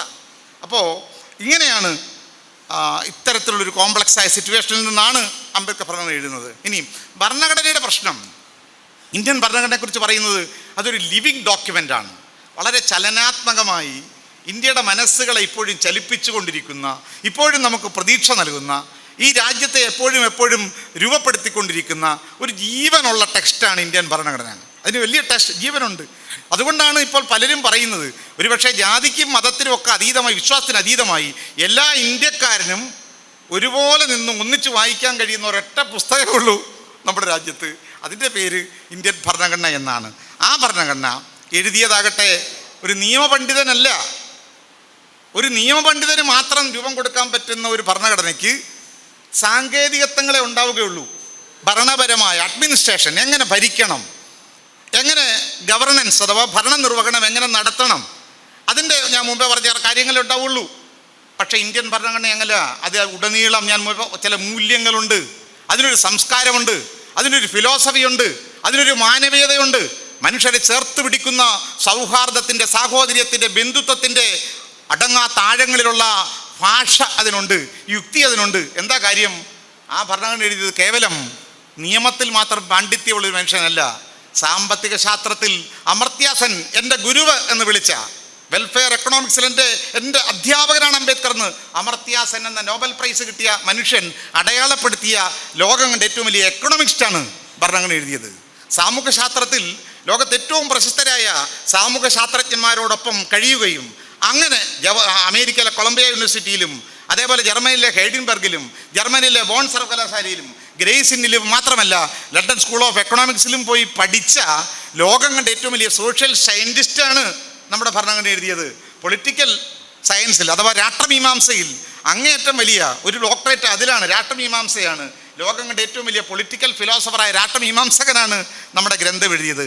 കമ്പാരിറ്റീവ് സ്റ്റഡി ഓഫ് റിലീജിയൻ, മതങ്ങളെ താരതമ്യം ചെയ്ത് പഠിച്ചുകൊണ്ട് മതത്തെ സംബന്ധിച്ച് വളരെ കൃത്യമായ താരതമ്യ പഠനങ്ങൾ നടത്തിയ ഒരു സ്കോളറാണ്. തിയോളജികളെ സംബന്ധിച്ച് ആഴത്തിൽ പഠിച്ച ഒരു സ്കോളറാണ് നമ്മുടെ ഭരണഘടന എഴുതിയത്. അതുകൊണ്ടാണ് അങ്ങനെ ഒരു മനുഷ്യൻ എഴുതിയ ഭരണഘടനയുടെ പ്രത്യേകത എന്ന് പറയുന്നത് അചഞ്ചലമായ ഒരു കോൺസ്റ്റിറ്റ്യൂഷനായി നമ്മുടെ മുമ്പിലുള്ളത്. എനിവേ, ഇതൊക്കെ ഒരു ആമുഖമായ ചില ഭാഗങ്ങളാണ്. സമയത്തിൻ്റെ പ്രശ്നങ്ങളുണ്ട്. നമ്മുടെ ഭരണഘടന ഇന്ന് നേരിടുന്ന സമകാലീനമായ പ്രതിസന്ധികളുണ്ട്. ഒന്ന്, ഭരണഘടനയെക്കുറിച്ച് പോലും വേണ്ട തരത്തിൽ ഭരണകൂടങ്ങൾ തീരെ മനസ്സിലാക്കാത്തൊരു കാലത്താണ് നമ്മൾ ജീവിക്കുന്നത്. ആർക്കാണ് കോൺസ്റ്റിറ്റ്യൂഷൻ ഒന്നും അറിയാത്തതെന്ന് ചോദിച്ചാൽ ഇത് ചുട്ടുകരിച്ച് കളയണമെന്നൊക്കെ പറയുന്ന ആൾക്കാരാണ്. അത് ഇന്ന് മാത്രമല്ല, ഇവിടെ കബീർ സാർ തുടക്കത്തിലേ പറഞ്ഞു, ഈ ഭരണഘടന എഴുതുന്ന സന്ദർഭത്തിൽ അതിനെ തള്ളിപ്പറഞ്ഞവരാണ് ഇപ്പോൾ ഇന്ത്യ ഭരിക്കുന്നത്. അത് വലിയ ദുരന്തം. ഒരു ജനാധിപത്യ രാജ്യത്തിൻ്റെ ഏറ്റവും വലിയ ദുരന്തമെന്ന് പറയുന്നത് ആ ജനാധിപത്യത്തെ നിർമ്മിച്ച, അതിൻ്റെ സങ്കല്പങ്ങൾ കുടിയിരിക്കുന്ന ആ ഭരണഘടനയെ തന്നെ നിരാകരിക്കുന്നവരുടെ കയ്യിലാണ് ആ ഭരണകൂടത്തെ നിയന്ത്രിക്കുന്ന അധികാരം ഇന്ന് അമർന്നിരിക്കുന്നത് എന്നത് നമ്മുടെ രാഷ്ട്രം നേരിടുന്ന ഏറ്റവും വലിയ ദുരന്തമാണ്. വിചാരധാരയ്ക്കകത്ത് ഗോൾവാൾക്കർ അന്നേ പറഞ്ഞത് എന്താണ്? ഈ ഭരണഘടന ഞങ്ങൾ അംഗീകരിക്കുന്നില്ല. അതായിരുന്നു RSSൻ്റെ നയം. ഈ ഭരണഘടനയ്ക്കകത്ത് ഇന്ത്യയുടെ സംസ്കാരമില്ല, ജാതിയില്ലെന്നേ. ഇതിനകത്ത് ബ്രാഹ്മണനാണ് ഏറ്റവും വലിയവെന്ന് പ്രഖ്യാപിക്കുന്നില്ല. സ്വസ്തി പ്രജാഭ്യം പരിപാലയന്ത ന്യായേണ മാർഗേണ മഹീം അഹീംസ ഗോ ബ്രാഹ്മണേഭ്യ സുഖമസ്തു നിത്യം ലോകാ സമസ്ത സുഖിനോ ഭവന്തു. അതായിരുന്നു ഇവിടെ പറഞ്ഞുകൊണ്ടിരുന്നത്. സർവ്വലോകത്തിനും സുഖം ഭവിക്കട്ടെ. തട്ടിപ്പാണ്. അങ്ങനെയല്ല. യഥാർത്ഥത്തിൽ സുഖം ആരുടെയാ? ഗോ ബ്രാഹ്മണേഭ്യ സുഖമസ്തു നിത്യം. പശുവിന് ബ്രാഹ്മണനും സുഖമാണെങ്കിൽ അതാണ് ലോകത്തിൻ്റെ സുഖം. ഇപ്പം ലോകം എന്ന് പറഞ്ഞാൽ എന്താ? പശുവാണ്. കാരണം പശുവിൻ്റെ മാംസമാണ് യാഗങ്ങൾ. അശ്വമേധയാഗം 500 പശുക്കളെയും 500 കുതിരകളെയും 500 ആടുകളെയും 500 പോത്തുകളെയും വെട്ടി ഹോമിക്കുന്ന, എന്നിട്ട് ആ മാംസം ഭക്ഷിക്കുന്ന ചടങ്ങിൻ്റെ പേരായിരുന്നു അശ്വമേധയാഗം. അപ്പോൾ ആ മാംസം തിന്നവരും സുരം എന്ന് പറയുന്ന പഴയ പാനം, സുരപാനം, മദ്യം കുടിച്ചവരുമൊക്കെ ആയിട്ടുള്ള ആൾക്കാരുടെ ആ ഒരു കാലമുണ്ട്. അവരുടെ സുഖമാണ് ലോകത്തിൻ്റെ സുഖമെന്ന് പറഞ്ഞൊരു തത്വചിന്തയാണ് ഭരണഘടന തിരുത്തിയത്. Article 14 equality before law. നിയമത്തിൻ്റെ മുമ്പിൽ ബ്രാഹ്മണനില്ല, നിയമത്തിന് മുമ്പിൽ അബ്രാഹ്മണനില്ല, അയിത്തക്കാരനില്ല. നിയമത്തിന് മുമ്പിൽ എല്ലാവരും തുല്യരാണ്. മനുസ്മൃതി എന്താ പറഞ്ഞത്? ബ്രാഹ്മണനൊരു നിയമമാണ്, ശൂദ്രന് മറ്റൊരു നിയമമാണ്. ശൂദ്രൻ താണജാതിക്കാരൻ, കേരളത്തിലെ ശൂദ്രൻ എന്ന് പറഞ്ഞാൽ ദലിതർ പോലുമല്ല, ചാതുർവർണ്ണയത്തിൽ തന്നെയുള്ള 4-ാം വർണ്ണക്കാരനാണ് ശൂദ്രൻ, നായരാണ് ശൂദ്രൻ. ആ ശൂദ്രൻ പോലും വേദം കേട്ടാൽ കാതിൽ ഈയ ഉരുക്കി ഒഴിക്കണം, വേദം ഉച്ചരിച്ചാൽ നാവ് പിഴുത് കളയണം. സ്ത്രീക്കാകട്ടെ ന സ്ത്രീ സ്വാതന്ത്ര്യം അർഹതി, അവർക്ക് ഒരവകാശവും പാടില്ല, ചുടല വരെ അവർക്ക് അവകാശം പാടില്ല. അങ്ങനെ പറയുന്നൊരു കിരാത നിയമം, അത് പറഞ്ഞത് ഇനീക്വാളിറ്റിയാണ്, അസമത്വമാണ്. അസമത്വത്തെക്കാൾ അധികം തരംതിരിക്കപ്പെട്ട അസമത്വം. മുകളിലോട്ട് പോകുന്തോറും ഇങ്ങനെ പ്രൊമോഷനാണ്. ഇന്ത്യയിൽ ഓരോ ജാതി എങ്ങനെ, ഈ സർക്കസുകാരുണ്ട്, ഒന്നിൻ്റെ മുകളിൽ ഒരാൾ, അതിൻ്റെ മുകളിൽ മറ്റൊരാൾ, ഇങ്ങനെ മുകളിൽ കയറി ഇരിക്കുന്ന പോലെയാണ് ഇന്ത്യയിലെ ജാതികൾ നിൽക്കുന്നത്. ഒരു ജാതിയുടെ മുകളിൽ മറ്റൊരു ജാതി, അതിൻ്റെ മുകളിൽ മറ്റൊരു ജാതി, അങ്ങനെ ആകാശം തൊട്ട് ഒരു ജാതി, അവൻ്റെ പേർ ബ്രാഹ്മണൻ. ഭൂമി തൊട്ട് താഴെ ആരും ഇല്ലാത്ത വിധം താഴെ നിന്ന് പോകുന്ന ദളിതൻ, ഇടയിൽ ഇങ്ങനെ കുറേ ജാതിക്കാർ. ദളിതരല്ലാത്ത എല്ലാവർക്കും ഒരു ചിന്തയുണ്ട്, ഞാൻ ആരുടെയൊക്കെ മുകളിലാണല്ലോ, എനിക്ക് ചവിട്ടാൻ ഒരാൾ താഴെ ഉണ്ടല്ലോ എന്ന് പറയുന്ന ഒരു അഹങ്കാര ബോധവും ചവിട്ടു കൊള്ളുന്നവൻ്റെ ഒരു അധമബോധവും, 2 തരം സമ്മിശ്ര ബോധങ്ങളാണ് ഈ ജാതിക്കകത്ത് ജീവിക്കുന്ന ഇന്ത്യൻ മനുഷ്യരെ വേട്ടയാടിക്കൊണ്ടിരിക്കുന്നത് എന്ന് അംബേദ്കർ നിരീക്ഷിക്കുന്നുണ്ട്. Ascending order of preference and descending degree of content. മേളിലോട്ട് പോകുന്തോറും ആദരവ്, താഴോട്ട് വരുന്തോറും അനാദരവ് കൽപ്പിക്കപ്പെടുന്ന സാമൂഹ്യ ഘടന. ഈ സമൂഹത്തെയാണ് ഭരണഘടന അഭിസംബോധന ചെയ്യുകയാണ്. ഇക്വാലിറ്റി, തുല്യത. ബ്രാഹ്മണനില്ല, അബ്രാഹ്മണനില്ല, ദളിതനില്ല, എല്ലാവരും നിയമത്തിന് മുമ്പിൽ തുല്യരാണ് എന്ന് പറയുന്ന ഒരു നിയമം. മറ്റൊന്നും എന്താ, ബ്രാഹ്മണൻ കുറ്റകൃത്യം ചെയ്താൽ, ഏറ്റവും വലിയ കുറ്റകൃത്യം, നമുക്ക് പറയാൻ കൊള്ളാത്ത വൃത്തികെട്ട കുറ്റകൃത്യം ബ്രാഹ്മണൻ ചെയ്താൽ മനുസ്മൃതി കൽപ്പിക്കുന്ന ശിക്ഷ എന്നറിയാവോ? സൗജന്യമായിട്ട് ഷേവ് ചെയ്തങ്ങ് വിടാനാണ്. ഫ്രീ ഷേവിങ്, ബാർബർ ഷോപ്പിൽ പോയി മുടി ഫ്രീ ആയിട്ട് വെട്ടിക്കൊടുക്കുക എന്നുള്ളതാണ്. അവന് ആ ശിക്ഷ എത്രയേ ഉള്ളൂ. ബ്രാഹ്മണന് വലിയ കുറ്റം ചെയ്താൽ, ബലാത്സംഗമോ പിടിച്ചു അറിയോ ഒക്കെ ബ്രാഹ്മണനാണ് ചെയ്തതെങ്കിൽ മനുസ്മൃതി പറയുന്നത് അയാളെ പിടിച്ച് മുടി വെട്ടിക്കളയുക. നേരെ മറിച്ച് അതേ കുറ്റം, അതിനേക്കാൾ കുറഞ്ഞൊരു കുറ്റം ഇവിടുത്തെ പട്ടികജാതിക്കാരനോ ഈഴവനോ പിന്നോക്കക്കാരനോ ചെയ്താൽ അവനെ തല വെട്ടിക്കളയുക. അതാണ് മനുസ്മൃതി പറയുന്നത്. ബ്രാഹ്മണൻ ഇരിക്കുന്ന കസേരയിലെങ്ങാനും ചെന്നൊരു താണജാതിക്കാരൻ ഇരിക്കാൻ ശ്രമിച്ചാൽ അവൻ്റെ പൃഷ്ഠഭാഗം അങ്ങ് വെട്ടിക്കളയണമെന്നാണ് പറയുന്നത്. ഈ ബാക്കേ വെട്ടിയങ്കളയണമെന്നാണ് പറയുന്നത്. അങ്ങനെ പറയുമ്പോൾ ആ മനസ്സിനകത്തുള്ള ക്രിമിനൽ കോൺഷ്യസ്നെസ് എത്ര ഭീകരമാണെന്ന് ആലോചിക്കുക. എത്ര വലിയ ഹേട്രഡാണ് സഹജീവിയായ മനുഷ്യനോട്, അവൻ്റെ അവകാശങ്ങളോട് എത്ര വലിയ വിരോധമാണ് ഇവിടെ പുലർത്തിയിരുന്നത്. ഇന്ത്യ ഇന്ന് പുലർത്തുന്ന ഹിംസാത്മകമായ ഈ വയലൻസിൻ്റെ രാഷ്ട്രീയത്തിൻ്റെ വേരുകൾ കിടക്കുന്നത് ഈ ദർശനത്തിലാണ് എന്ന കാര്യം നമുക്ക് മറക്കാൻ പറ്റില്ല. അപ്പോൾ ഇങ്ങനെയുള്ളൊരു ഇന്ത്യയാണ് ഇക്വാലിറ്റി, ആർട്ടിക്കിൾ 14. പിന്നീടോ പ്രിയാമ്പിളിൽ തന്നെ പറഞ്ഞു, നീതി, സാമൂഹ്യ നീതി വേണം, സാമ്പത്തിക നീതി വേണം, രാഷ്ട്രീയ നീതി വേണം. ഇതൊന്നും പാടില്ല എന്നതാണ് നമ്മുടെ ജാതിയുടെ നിയമം. ജാതി തൂത്താ പോകുന്ന ഒന്നല്ലല്ലോ ജാതി. ഇപ്പോൾ പല വാദങ്ങളുണ്ട്. ജാതി സംവരണം ഉള്ളത് കൊണ്ടാണ് ജാതി, പ്ലാസ്റ്റർ ഉള്ളത് കൊണ്ടാണ് കാല് പൊട്ടിയെന്ന് പറയുന്ന പോലെയാണ് പറയുന്നത്. സംവരണം ഉള്ളത് കൊണ്ടാണ് ജാതി വന്നത്, മനസ്സിലാക്കണം. പനി പിടിച്ചത് കൊണ്ടാണ് മഞ്ഞ് വന്നത് എന്നാണ് പറയുന്നത്. മഞ്ഞ് കൊണ്ടത് കൊണ്ടാണ് പനി വന്നത്. പക്ഷേ ഇവിടെ ഇപ്പം പറയുന്ന വാദം, സവർണ യുക്തി എന്ന് പറയുന്നത് ഈ പനി പിടിച്ചത് കൊണ്ടാണ് മഞ്ഞ് വന്നത് എന്നാണ് പറയുന്നത്. സംഗതി എത്രത്തോളം അശാസ്ത്രീയമായ കാര്യങ്ങളാണ്. അപ്പോൾ ഈ രീതിയിലാണ് ജാതി എന്ന് പറയുന്നത്. ഒരാൾക്ക് കുടഞ്ഞു കളയാൻ പറ്റത്തില്ല. എനിക്ക് ജാതിയില്ലാന്ന് ഞാൻ പറഞ്ഞാൽ പറ്റില്ല. എന്നെക്കുറിച്ചുള്ള എൻ്റെ നാട്ടിലെ എന്നെ അറിയാവുന്ന ജനങ്ങളുടെ പൊതുബോധത്തിൻ്റെ പേരാ ജാതി. എനിക്കത് ഒരു വ്യക്തിക്ക് സ്വയം റദ്ദ് ചെയ്യാൻ പറ്റുന്ന ഒന്നല്ല ജാതി, അതിന് മീതെ ഒന്നാണ്. രണ്ടാമത് ജാതിയാകട്ടെ ദൈവം തീരുമാനിച്ചതുമാണ്, മനുഷ്യന് കുടഞ്ഞു കളയാൻ പറ്റുന്നതുമല്ല. There is a divine sanction. അതൊരു പവിത്രപരമായ അനുമതിയുടെ പ്രശ്നമാണ്. ആ ഡിവിനിറ്റി അഥവാ ദൈവശാസ്ത്രത്തെ തകർക്കാതെ ജാതിയെ ഒന്നും ചെയ്യാൻ സാധിക്കില്ല. അതുകൊണ്ട് അംബേദ്കർ പറഞ്ഞത്, you cannot destroy caste unless you destroy the divine sanction behind the caste എന്ന് 36 ജാതി നിർമൂലനം എന്ന പുസ്തകത്തിൽ അംബേദ്കർ പറഞ്ഞു. ജാതിയുടെ പിന്നിൽ ഒരു ദൈവശാസ്ത്രമുണ്ട്, ജാതിയുടെ പിന്നിൽ ഒരു ദൈവികതയുണ്ട്. ആ വേദങ്ങളുടെയും ശ്രുതികളുടെയും മതത്തിന് ഡൈനമിറ്റ് വെക്കാതെ ജാതിയെ തകർക്കാൻ സാധിക്കില്ല. ഇന്ത്യൻ ഭരണഘടന നേരിട്ട ഏറ്റവും വലിയ പ്രശ്നം ഈ ജാതിയെ എങ്ങനെ കൈകാര്യം ചെയ്യുമെന്നതാണ്. ജാതിയെ എങ്ങനെ ഇല്ലാതാക്കണമെന്ന് ആർക്കും യാതൊരു നിർബന്ധവുമില്ല. അയിത്തം വേണമെങ്കിൽ പോകട്ടെ എന്നാണ് പറയുന്നത്. അയിത്തം പോയാൽ ജാതി പോകുമോ? അയിത്തം എന്ന് പറയുന്നത് അത് ബ്രിട്ടീഷുകാരോട് ഇവിടുത്തെ ചില നേതാക്കന്മാർ പോയി പറഞ്ഞു, ദളിതർക്ക് അവകാശം കൊടുക്കണമെന്ന് പറഞ്ഞപ്പോൾ ഒട്ടമേ സമ്മേളനങ്ങളിൽ പറഞ്ഞൊരു കാര്യം എന്താ, അവർക്ക് അവകാശമൊന്നും കൊടുക്കരുത്. അവരോട് പാവം പ്രവർത്തിക്കുന്ന ഞങ്ങളാണ് ഇന്ത്യക്കാർ, സവർണർ. ബ്രിട്ടനിൽ ചെന്ന് പറഞ്ഞതാണ് ഇന്ത്യയിലെ ദേശീയ നേതാക്കൾ, ഇന്ത്യയിലെ പട്ടികജാതിക്കാരോട് ജാതീയമായ തെറ്റ് പ്രവർത്തിക്കുന്നത് ഞങ്ങളാണ്, അതുകൊണ്ട് ഞങ്ങൾക്ക് ആ കുറ്റം ചെയ്യുന്ന ഞങ്ങൾക്ക് പ്രായശ്ചിത്തമുണ്ട്, ആ പ്രായശ്ചിത്തം ഞങ്ങൾ ചെയ്യണമെങ്കിൽ അവരോടുള്ള അയിത്തമൊക്കെ മാറ്റിയിട്ട് പ്രായശ്ചിത്തം ചെയ്തില്ലെങ്കിൽ ഞങ്ങൾക്ക് സ്വർഗത്തിൽ പോകാൻ പറ്റില്ല. അപ്പം ഞങ്ങൾക്ക് സ്വർഗം കിട്ടാൻ വേണ്ടിയുള്ള വഴിയിൽ, പ്രായശ്ചിത്തം ചെയ്യാൻ വേണ്ടിയുള്ള വഴിയിൽ ഉപകരണങ്ങളായി നിൽക്കുന്ന ദളിതരെ നിങ്ങൾ ബ്രിട്ടീഷുകാർ വോട്ടവകാശം കൊടുത്തങ്ങ് മോചിപ്പിച്ചാൽ പ്രായശ്ചിത്തം ചെയ്യാൻ കഴിയാതെ വരികയും ഞങ്ങൾ സ്വർഗത്തിൽ പോകാൻ പറ്റാതെ വരികയും ചെയ്യും. ഞങ്ങളുടെ സ്വർഗവാതിൽ അടയ്ക്കല്ലേ, ദളിതരെ മോചിപ്പിക്കല്ലേ, അവർക്ക് അവകാശങ്ങൾ കൊടുക്കല്ലേ. അംബേദ്കർ പറഞ്ഞ മറുപടി എന്താണ്? ജാതി എന്ന വൃക്ഷത്തിൻ്റെ നിഴലാണ് അയിത്തമെന്ന് പറയുന്നത്. വൃക്ഷത്തെ വെട്ടിക്കളയാതെ നിഴൽ മാറ്റാമെന്ന് പറയുന്നത് പാഴ്വേലയാണ്, വഞ്ചനയാണ്. എന്തായാലും ഈ സംവാദങ്ങൾ അങ്ങനെ പോകുന്നു. പിന്നീട് ആർട്ടിക്കിൾ 15 ജാതിയുടെയോ വംശത്തിൻ്റെയോ വർണ്ണത്തിൻ്റെയോ ലിംഗത്തിൻ്റെയോ പേരിൽ രാഷ്ട്രം ഒരു പൗരനോട് പോലും ഒരു വിവേചനവും കാണിക്കാൻ പാടില്ല. ഒരു വിലക്കാണത്. മനുവിനെ ചാട്ടവാറ് കൊണ്ട് തല്ലുകയാണ് അംബേദ്കർ. നൂറ്റാണ്ടുകളായി ഈ രാജ്യം ഭരിച്ച ബ്രാഹ്മണ സർവാധിപത്യത്തിൻ്റെ കൊളോണിയൽ രീതിശാസ്ത്രത്തെ ചലഞ്ച് ചെയ്യുകയാണ് അംബേദ്കർ. അതുകൊണ്ടാണ് ആ നിയമമെഴുതിയ മനുഷ്യൻ്റെ പ്രതിമകൾ തട്ടി തകർക്കുന്നത്. കാരണം ഇതൊരു പ്രശ്നമല്ലേ. ഈ സമസ്താധികാരങ്ങളെയും തകർത്ത് കളഞ്ഞൊരു മനുഷ്യനെ സഹിക്കാൻ കഴിയുമോ? അയാളുടെ സിനിമ മലയാളത്തിൽ പോലും ഒന്ന് കാണാൻ പറ്റുമോ? മമ്മൂട്ടി അഭിനയിച്ചതാ. പക്ഷേ നമ്മുടെ നാട്ടിലെ ജാതി കോമരങ്ങൾ പറഞ്ഞു അത് സിനിമ വരരുത്, കാരണം ഇത് പാവപ്പെട്ടവനെങ്ങാണ് ഇത് കണ്ടാൽ അവൻ്റെ മനസ്സിലെങ്ങാണ് ഒരു പുതിയ രാഷ്ട്രവികാരവും ഒരു ദേശീയ ബോധവും പുതിയൊരു സമരവാസുകളൊക്കെ ഉണ്ടായാൽ അതുകൊണ്ട് സിനിമ കാണണ്ട. ഇന്നും പ്രതിമകൾ തകർക്കുകയാണ്. ഈ വിരോധത്തിൻ്റെ പിന്നിലെ പ്രശ്നം എന്താണെങ്കിലും ഇങ്ങനെയുള്ള അവകാശങ്ങൾ നിങ്ങൾ ഓർക്കേണ്ട ഒരു കാര്യം, നമ്മുടെ കോൺസ്റ്റിറ്റ്യൂഷൻ ആദ്യം പറയുന്ന ഭാഗമുണ്ട്, ട്രാൻസ്ഫോർമേറ്റീവാണ്.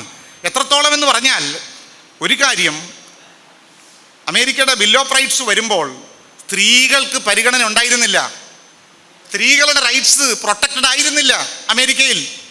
നേരെ മറിച്ച് നമ്മുടെ ഭരണഘടന ഈ രാജ്യത്ത് ഏറ്റവും അധികം ചവിട്ടിയരയ്ക്കപ്പെട്ടത് ഇന്ത്യയിലെ സ്ത്രീകളാണെങ്കിൽ ആ സ്ത്രീകൾക്ക് സ്വത്താവകാശം, ഗർഭിണിയായിട്ടിരിക്കുമ്പോൾ അവർക്ക് മെറ്റേണിറ്റി ആയിട്ടുള്ള അതിനുള്ള ലീവ്, അതിനുവേണ്ടിയുള്ള പ്രത്യേക ആനുകൂല്യങ്ങൾ, സ്ത്രീകളായ തൊഴിലാളികൾക്ക് പ്രൊട്ടക്ഷൻ, അത് ചരിത്ര സമൂഹത്തിൽ ഏറ്റവും അധികം അവഗണിക്കപ്പെടുന്നവരാരാണോ അവർക്ക് മുന്തിയ പരിഗണന കൊടുക്കുന്ന രീതിയിലാണ് നമ്മുടെ ഭരണഘടന സംസാരിക്കുന്നത്. അതുകൊണ്ടാണ് അംബേദ്കർ ജനാധിപത്യത്തെക്കുറിച്ച് പറഞ്ഞത്. ഈ വരിയിൽ അവസാനം നിൽക്കുന്ന മനുഷ്യന് ആദ്യ പരിഗണന കൊടുക്കുന്ന ഒരു സങ്കല്പമാണ് നമ്മുടെ ജനാധിപത്യത്തിൻ്റെ കാതൽ എന്ന് അംബേദ്കർ പറയുന്നുണ്ട്. അപ്പോൾ അതുകൊണ്ട് സ്ത്രീകൾക്ക് കൊടുക്കുന്ന റൈറ്റ്സ്. രണ്ടാമത് നിങ്ങൾക്കറിയണം, ഇവിടെ തൊഴിലില്ലായ്മ വേതനമെന്ന് നമ്മൾ പറയും, തെറ്റായൊരു പ്രയോഗമാണ്.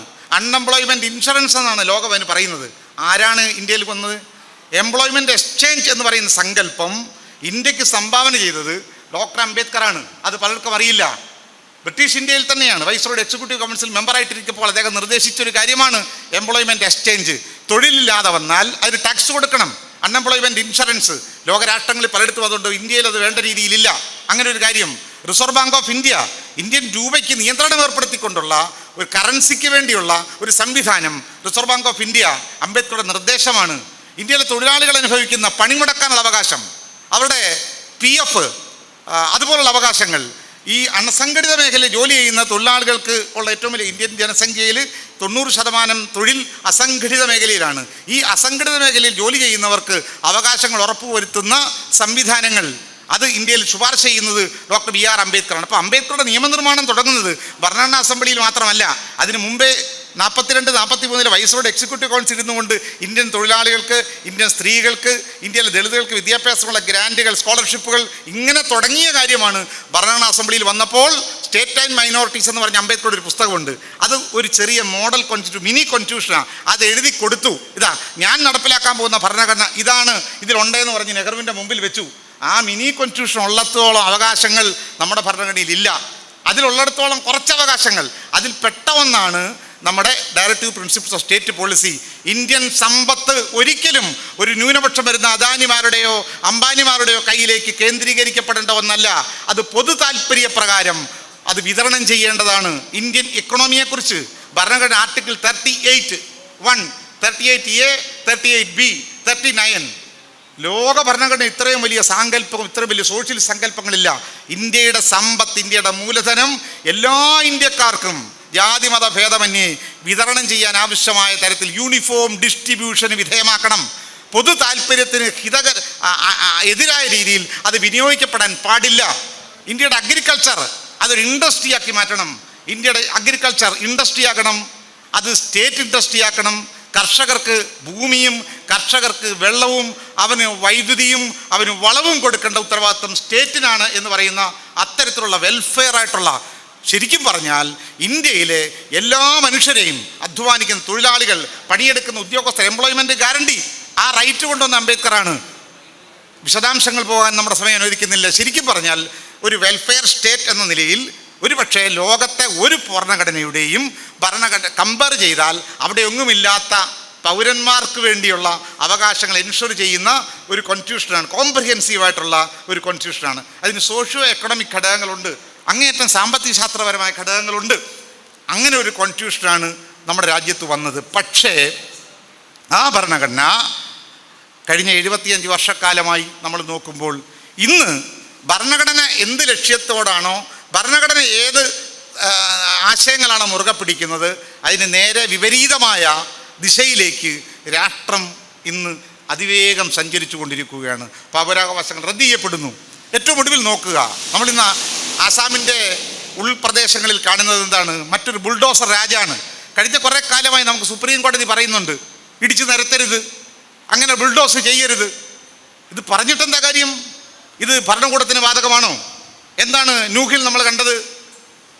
100 കണക്കിന് ഒന്ന് വിമർശിക്കപ്പെട്ടാൽ, ഒരു ഭരണകൂടത്തെ ചോദ്യം ചെയ്താൽ, അല്ലെ അവകാശങ്ങൾ ചോദിച്ചാൽ, പൗരന്മാർ, പ്രത്യേകിച്ച് മുസ്ലിങ്ങളാണെങ്കിൽ, ന്യൂനപക്ഷങ്ങളാണെങ്കിൽ അവൻ്റെ വീടുകൾ ഇടിച്ചു നിരത്തുകയാണ്.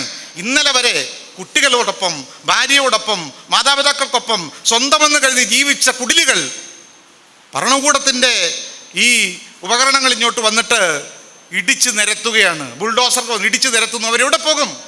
അപ്പോൾ ഇന്ത്യൻ പൗരന്മാരോട് യുദ്ധം പ്രഖ്യാപിച്ചിരിക്കുന്ന ഒരവസ്ഥയിലേക്ക് രാഷ്ട്രം മാറുന്നു. ഏകപക്ഷീയമായി കൊണ്ടുവന്ന് നിങ്ങൾക്കറിയാം, ഈ ഓർഡിനൻസ് രാജിലൂടെ കൊണ്ടുവന്ന നിയമങ്ങൾ, ആലോചനകളില്ല, പാർലമെൻറ്റിൻ്റെ സ്റ്റാൻഡിംഗ് കമ്മിറ്റിക്ക് വിടുന്നില്ല, ചർച്ചകളില്ല. ഏകപക്ഷീയമായി ഈ രാജ്യത്തെ പൗരന്മാരെ ബാധിക്കുന്ന ആയിരക്കണക്കിന് നിയമങ്ങളാണ് ഈ രാജ്യത്തെ പാർലമെൻറ്റിൽ ഇങ്ങനെ ചുട്ടെടുത്ത് അടിച്ചേൽപ്പിച്ചുകൊണ്ടിരിക്കുന്നത്. ഫെഡറലിസം നമ്മൾ ആലോചിക്കണം, എന്താണ് ഇത് യൂണിയനും ഫെഡറലും അതിൻ്റെ തത്വങ്ങളിലേക്ക് പോകുന്നില്ല. പക്ഷേ ഇന്ത്യ അംബേദ്കർ വിഭാവനം ചെയ്യിക്കുന്ന വളരെ വളരെ മനോഹരമായിട്ടാണ്. ഇവിടെ സ്റ്റേറ്റിന്, യൂണിയന്, കേന്ദ്രത്തിന് അതിൻ്റെ റോളുണ്ട്, സംസ്ഥാനങ്ങൾക്കും അതിൻ്റെതായ അവകാശങ്ങളും അധികാരങ്ങളും ഉണ്ട്. സംസ്ഥാനങ്ങളുടെ അധികാരങ്ങളെ കവർന്നെടുക്കാൻ കേന്ദ്രത്തിന് അധികാരമില്ല. കേന്ദ്രത്തിൻ്റെ കടമകൾ സംസ്ഥാനങ്ങളോട് നിർവഹിക്കേണ്ടതുണ്ട്. നിങ്ങൾക്കൊരു കാര്യം അറിയാം, ഇത് നമ്മുടെ നാടിൻ്റെ വികസനത്തെ ഒരുപക്ഷെ ഏറ്റവും അധികം ബാധിക്കുന്ന ഒരു പ്രശ്നമാണ് ഫെഡറലിസം എന്ന് പറയുന്നത്. ഓരോ സ്റ്റേറ്റിനും അതിൻ്റെതായ പ്രത്യേകതകളുണ്ട്. ആ പ്രത്യേകതകളെ അഭിസംബോധന ചെയ്യാനും അതിനനുസരിച്ച് പൗരന്മാരുടെ അവകാശങ്ങൾ ഡിസ്ട്രിബ്യൂട്ട് ചെയ്യാനും സ്റ്റേറ്റ് സംവിധാനം എന്ന് പറയുന്ന ഫെഡറൽ സ്ട്രക്ചർ ആവശ്യമാണ്. ഇപ്പോൾ എവിടെയാ ഫെഡറലിസം ഉണ്ടോ? ഒരു വ്യക്തികൾ, ഇപ്പം ഗവർണർക്ക് ലിമിറ്റേഷൻസ് ഉണ്ട്, ഒരു ഹെഡ് എന്ന് മാത്രമാണ് അംബേദ്കർ പറഞ്ഞത്. ഭരണഘടനാ അസംബ്ലിയിൽ അദ്ദേഹം പറയുന്നുണ്ട്, പ്രസിഡന്റ് ഒരു നമ്മുടെ ഭരണ സംവിധാനത്തിൻ്റെ ഒരു ഹെഡാണ് നമ്മുടെ പ്രസിഡന്റ്. പക്ഷെ പവർ, ഏകാധിപതിയെ പോലെ പെരുമാറാനുള്ള അധികാരം പ്രസിഡന്റിനില്ല. നമ്മുടേതൊരു പാർലമെന്ററി സംവിധാനത്തിൽ പ്രൈം മിനിസ്റ്റർ ഓറിയന്റഡ് ആണ്. പ്രൈം മിനിസ്റ്റർ പോലും അധികാരം സ്വതന്ത്രമായി വിനിയോഗിക്കാൻ പറ്റുകയില്ല. കാരണം അത് പാർലമെന്റിലെ ചർച്ചകൾക്ക് അത് വിധേയമാണ്. സ്റ്റേറ്റുകളെ സംബന്ധിച്ചിടത്തോളം സ്റ്റേറ്റ് സംവിധാനത്തിന് സമാന്തരമായ ഒരു ഹെഡുണ്ട് എന്ന് തോന്നിക്കുന്ന റോള് മാത്രമാണ് ഒന്ന് ഒപ്പിടാനുള്ള, കൺസെൻറ്റ് കൊടുക്കാനുള്ള ഒരു അധിപനുണ്ട് എന്ന നിലയ്ക്ക് ഉള്ള റോള് മാത്രമാണ് ഗവർണർക്കുള്ളത്. അതിനപ്പുറം ഒരു സംസ്ഥാനത്തെ പൗരന്മാരുടെ മേലും ആ പൗരന്മാർ തെരഞ്ഞെടുത്തൊരു ഗവൺമെൻറ്റിനെതിരെയും തെരഞ്ഞെടുക്കപ്പെട്ടൊരു സ്റ്റേറ്റ് ഗവൺമെൻറ്റിനെതിരെയും ആജ്ഞാപിക്കാനും അധികാരം വിനിയോഗിക്കാനും ഒപ്പിടില്ലെന്ന് പറയാനുള്ള ഏകാധിപത്യം ഭരണഘടനയിൽ എവിടെയാണ് കൊടുത്തിരിക്കുന്നത്? നോ, അങ്ങനെ കൊടുത്തിട്ടില്ല. ഇപ്പോൾ ഗവർണർ രാജികളാണ്, മുഖ്യമന്ത്രി ഭരണമല്ല, ഗവർണർ ഭരണങ്ങളാണ്. എന്താ കാര്യം? അതിൻ്റെ ദുരന്തം എന്താണെന്നറിയാമോ? ക്ലൈമറ്റ്. ഇപ്പോൾ കാലാവസ്ഥാ വ്യതിയാനം ഉണ്ടാകുന്നു. ഒരു നാടിൻ്റെ കാലാവസ്ഥാ വ്യതിയാനം ഉണ്ടാകുമ്പോൾ, പാരിസ്ഥിതികമായ അസന്തുലിതാവസ്ഥ ഉണ്ടാകുമ്പോൾ, മറ്റ് പ്രശ്നങ്ങൾ ഉണ്ടാകുമ്പോൾ സ്റ്റേറ്റ് ഭരണത്തിന് മാത്രമാണ് അത് ശരിയായ തരത്തിൽ പരിഹരിക്കാൻ പറ്റുക. അതിൻ്റെ ബലിയാടുകളാണ് വയനാട്ടിലെ ജനങ്ങൾ. വയനാട്ടിൽ ഉരുൾപൊട്ടലുണ്ടായി, നമുക്കറിയാം. എന്നിട്ട് എന്താ സംഭവം? സ്റ്റേറ്റിന് എന്തായിരുന്നു കേന്ദ്രത്തിന് സമീപനം? ഗവർണറുടെ അഭ്യാസങ്ങൾക്ക് ഒത്താശ കൊടുക്കുന്ന കേന്ദ്രം പറയണം. വയനാടിന് വേണ്ടി നയാ പൈസ കൊടുക്കാൻ, സഹായിക്കാൻ ഒരു കേന്ദ്ര ഭരണകൂടം തയ്യാറായില്ല, കൈയൊഴിഞ്ഞു. പ്രളയം വന്നപ്പോഴും അതായിരുന്നു നമ്മുടെ കേരളത്തിൻ്റെ അവസ്ഥ. അപ്പോൾ സംസ്ഥാനങ്ങളെ സംബന്ധിച്ചിടത്തോളം ഈ ഫെഡറൽ സംവിധാനം ഇന്ന് തകർക്കപ്പെടുന്നു. മുമ്പ് ഞാൻ പറഞ്ഞു കഴിഞ്ഞു, പ്രതിപക്ഷം ഇല്ലാതാകുന്നു. മറ്റൊന്ന്, ഇവിടെ സവിശേഷമായി അവകാശങ്ങൾ പ്രത്യേക തരത്തിൽ പ്രൊട്ടക്റ്റ് ചെയ്യപ്പെട്ട ജനങ്ങളുണ്ട്. ഇവിടുത്തെ ആദിവാസികൾ അറിയാമല്ലോ. ആദിവാസികളെ സംബന്ധിച്ചിടത്തോളം ഇന്ന് അവർക്ക് പ്രാതിനിധ്യമില്ല. ഇന്ത്യൻ ജുഡീഷ്യറിയിൽ മഷിയിട്ട് നോക്കാൻ പോലും ആദിവാസികളില്ല. അതാണ് അവരവസ്ഥ.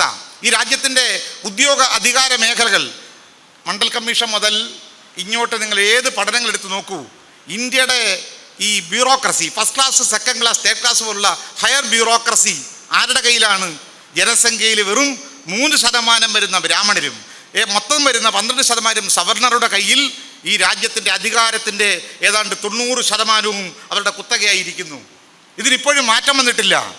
ഇപ്പോൾ ഗവായി രണ്ടാമത്തെ ചീഫ് ജസ്റ്റിസാണ്. ദളിതരിൽ നിന്നും രണ്ടാമത് KG ബാലകൃഷ്ണൻ കഴിഞ്ഞിപ്പോൾ രണ്ടാമതൊരു ഗവായി വന്നു, അത്രയേ ഉള്ളൂ.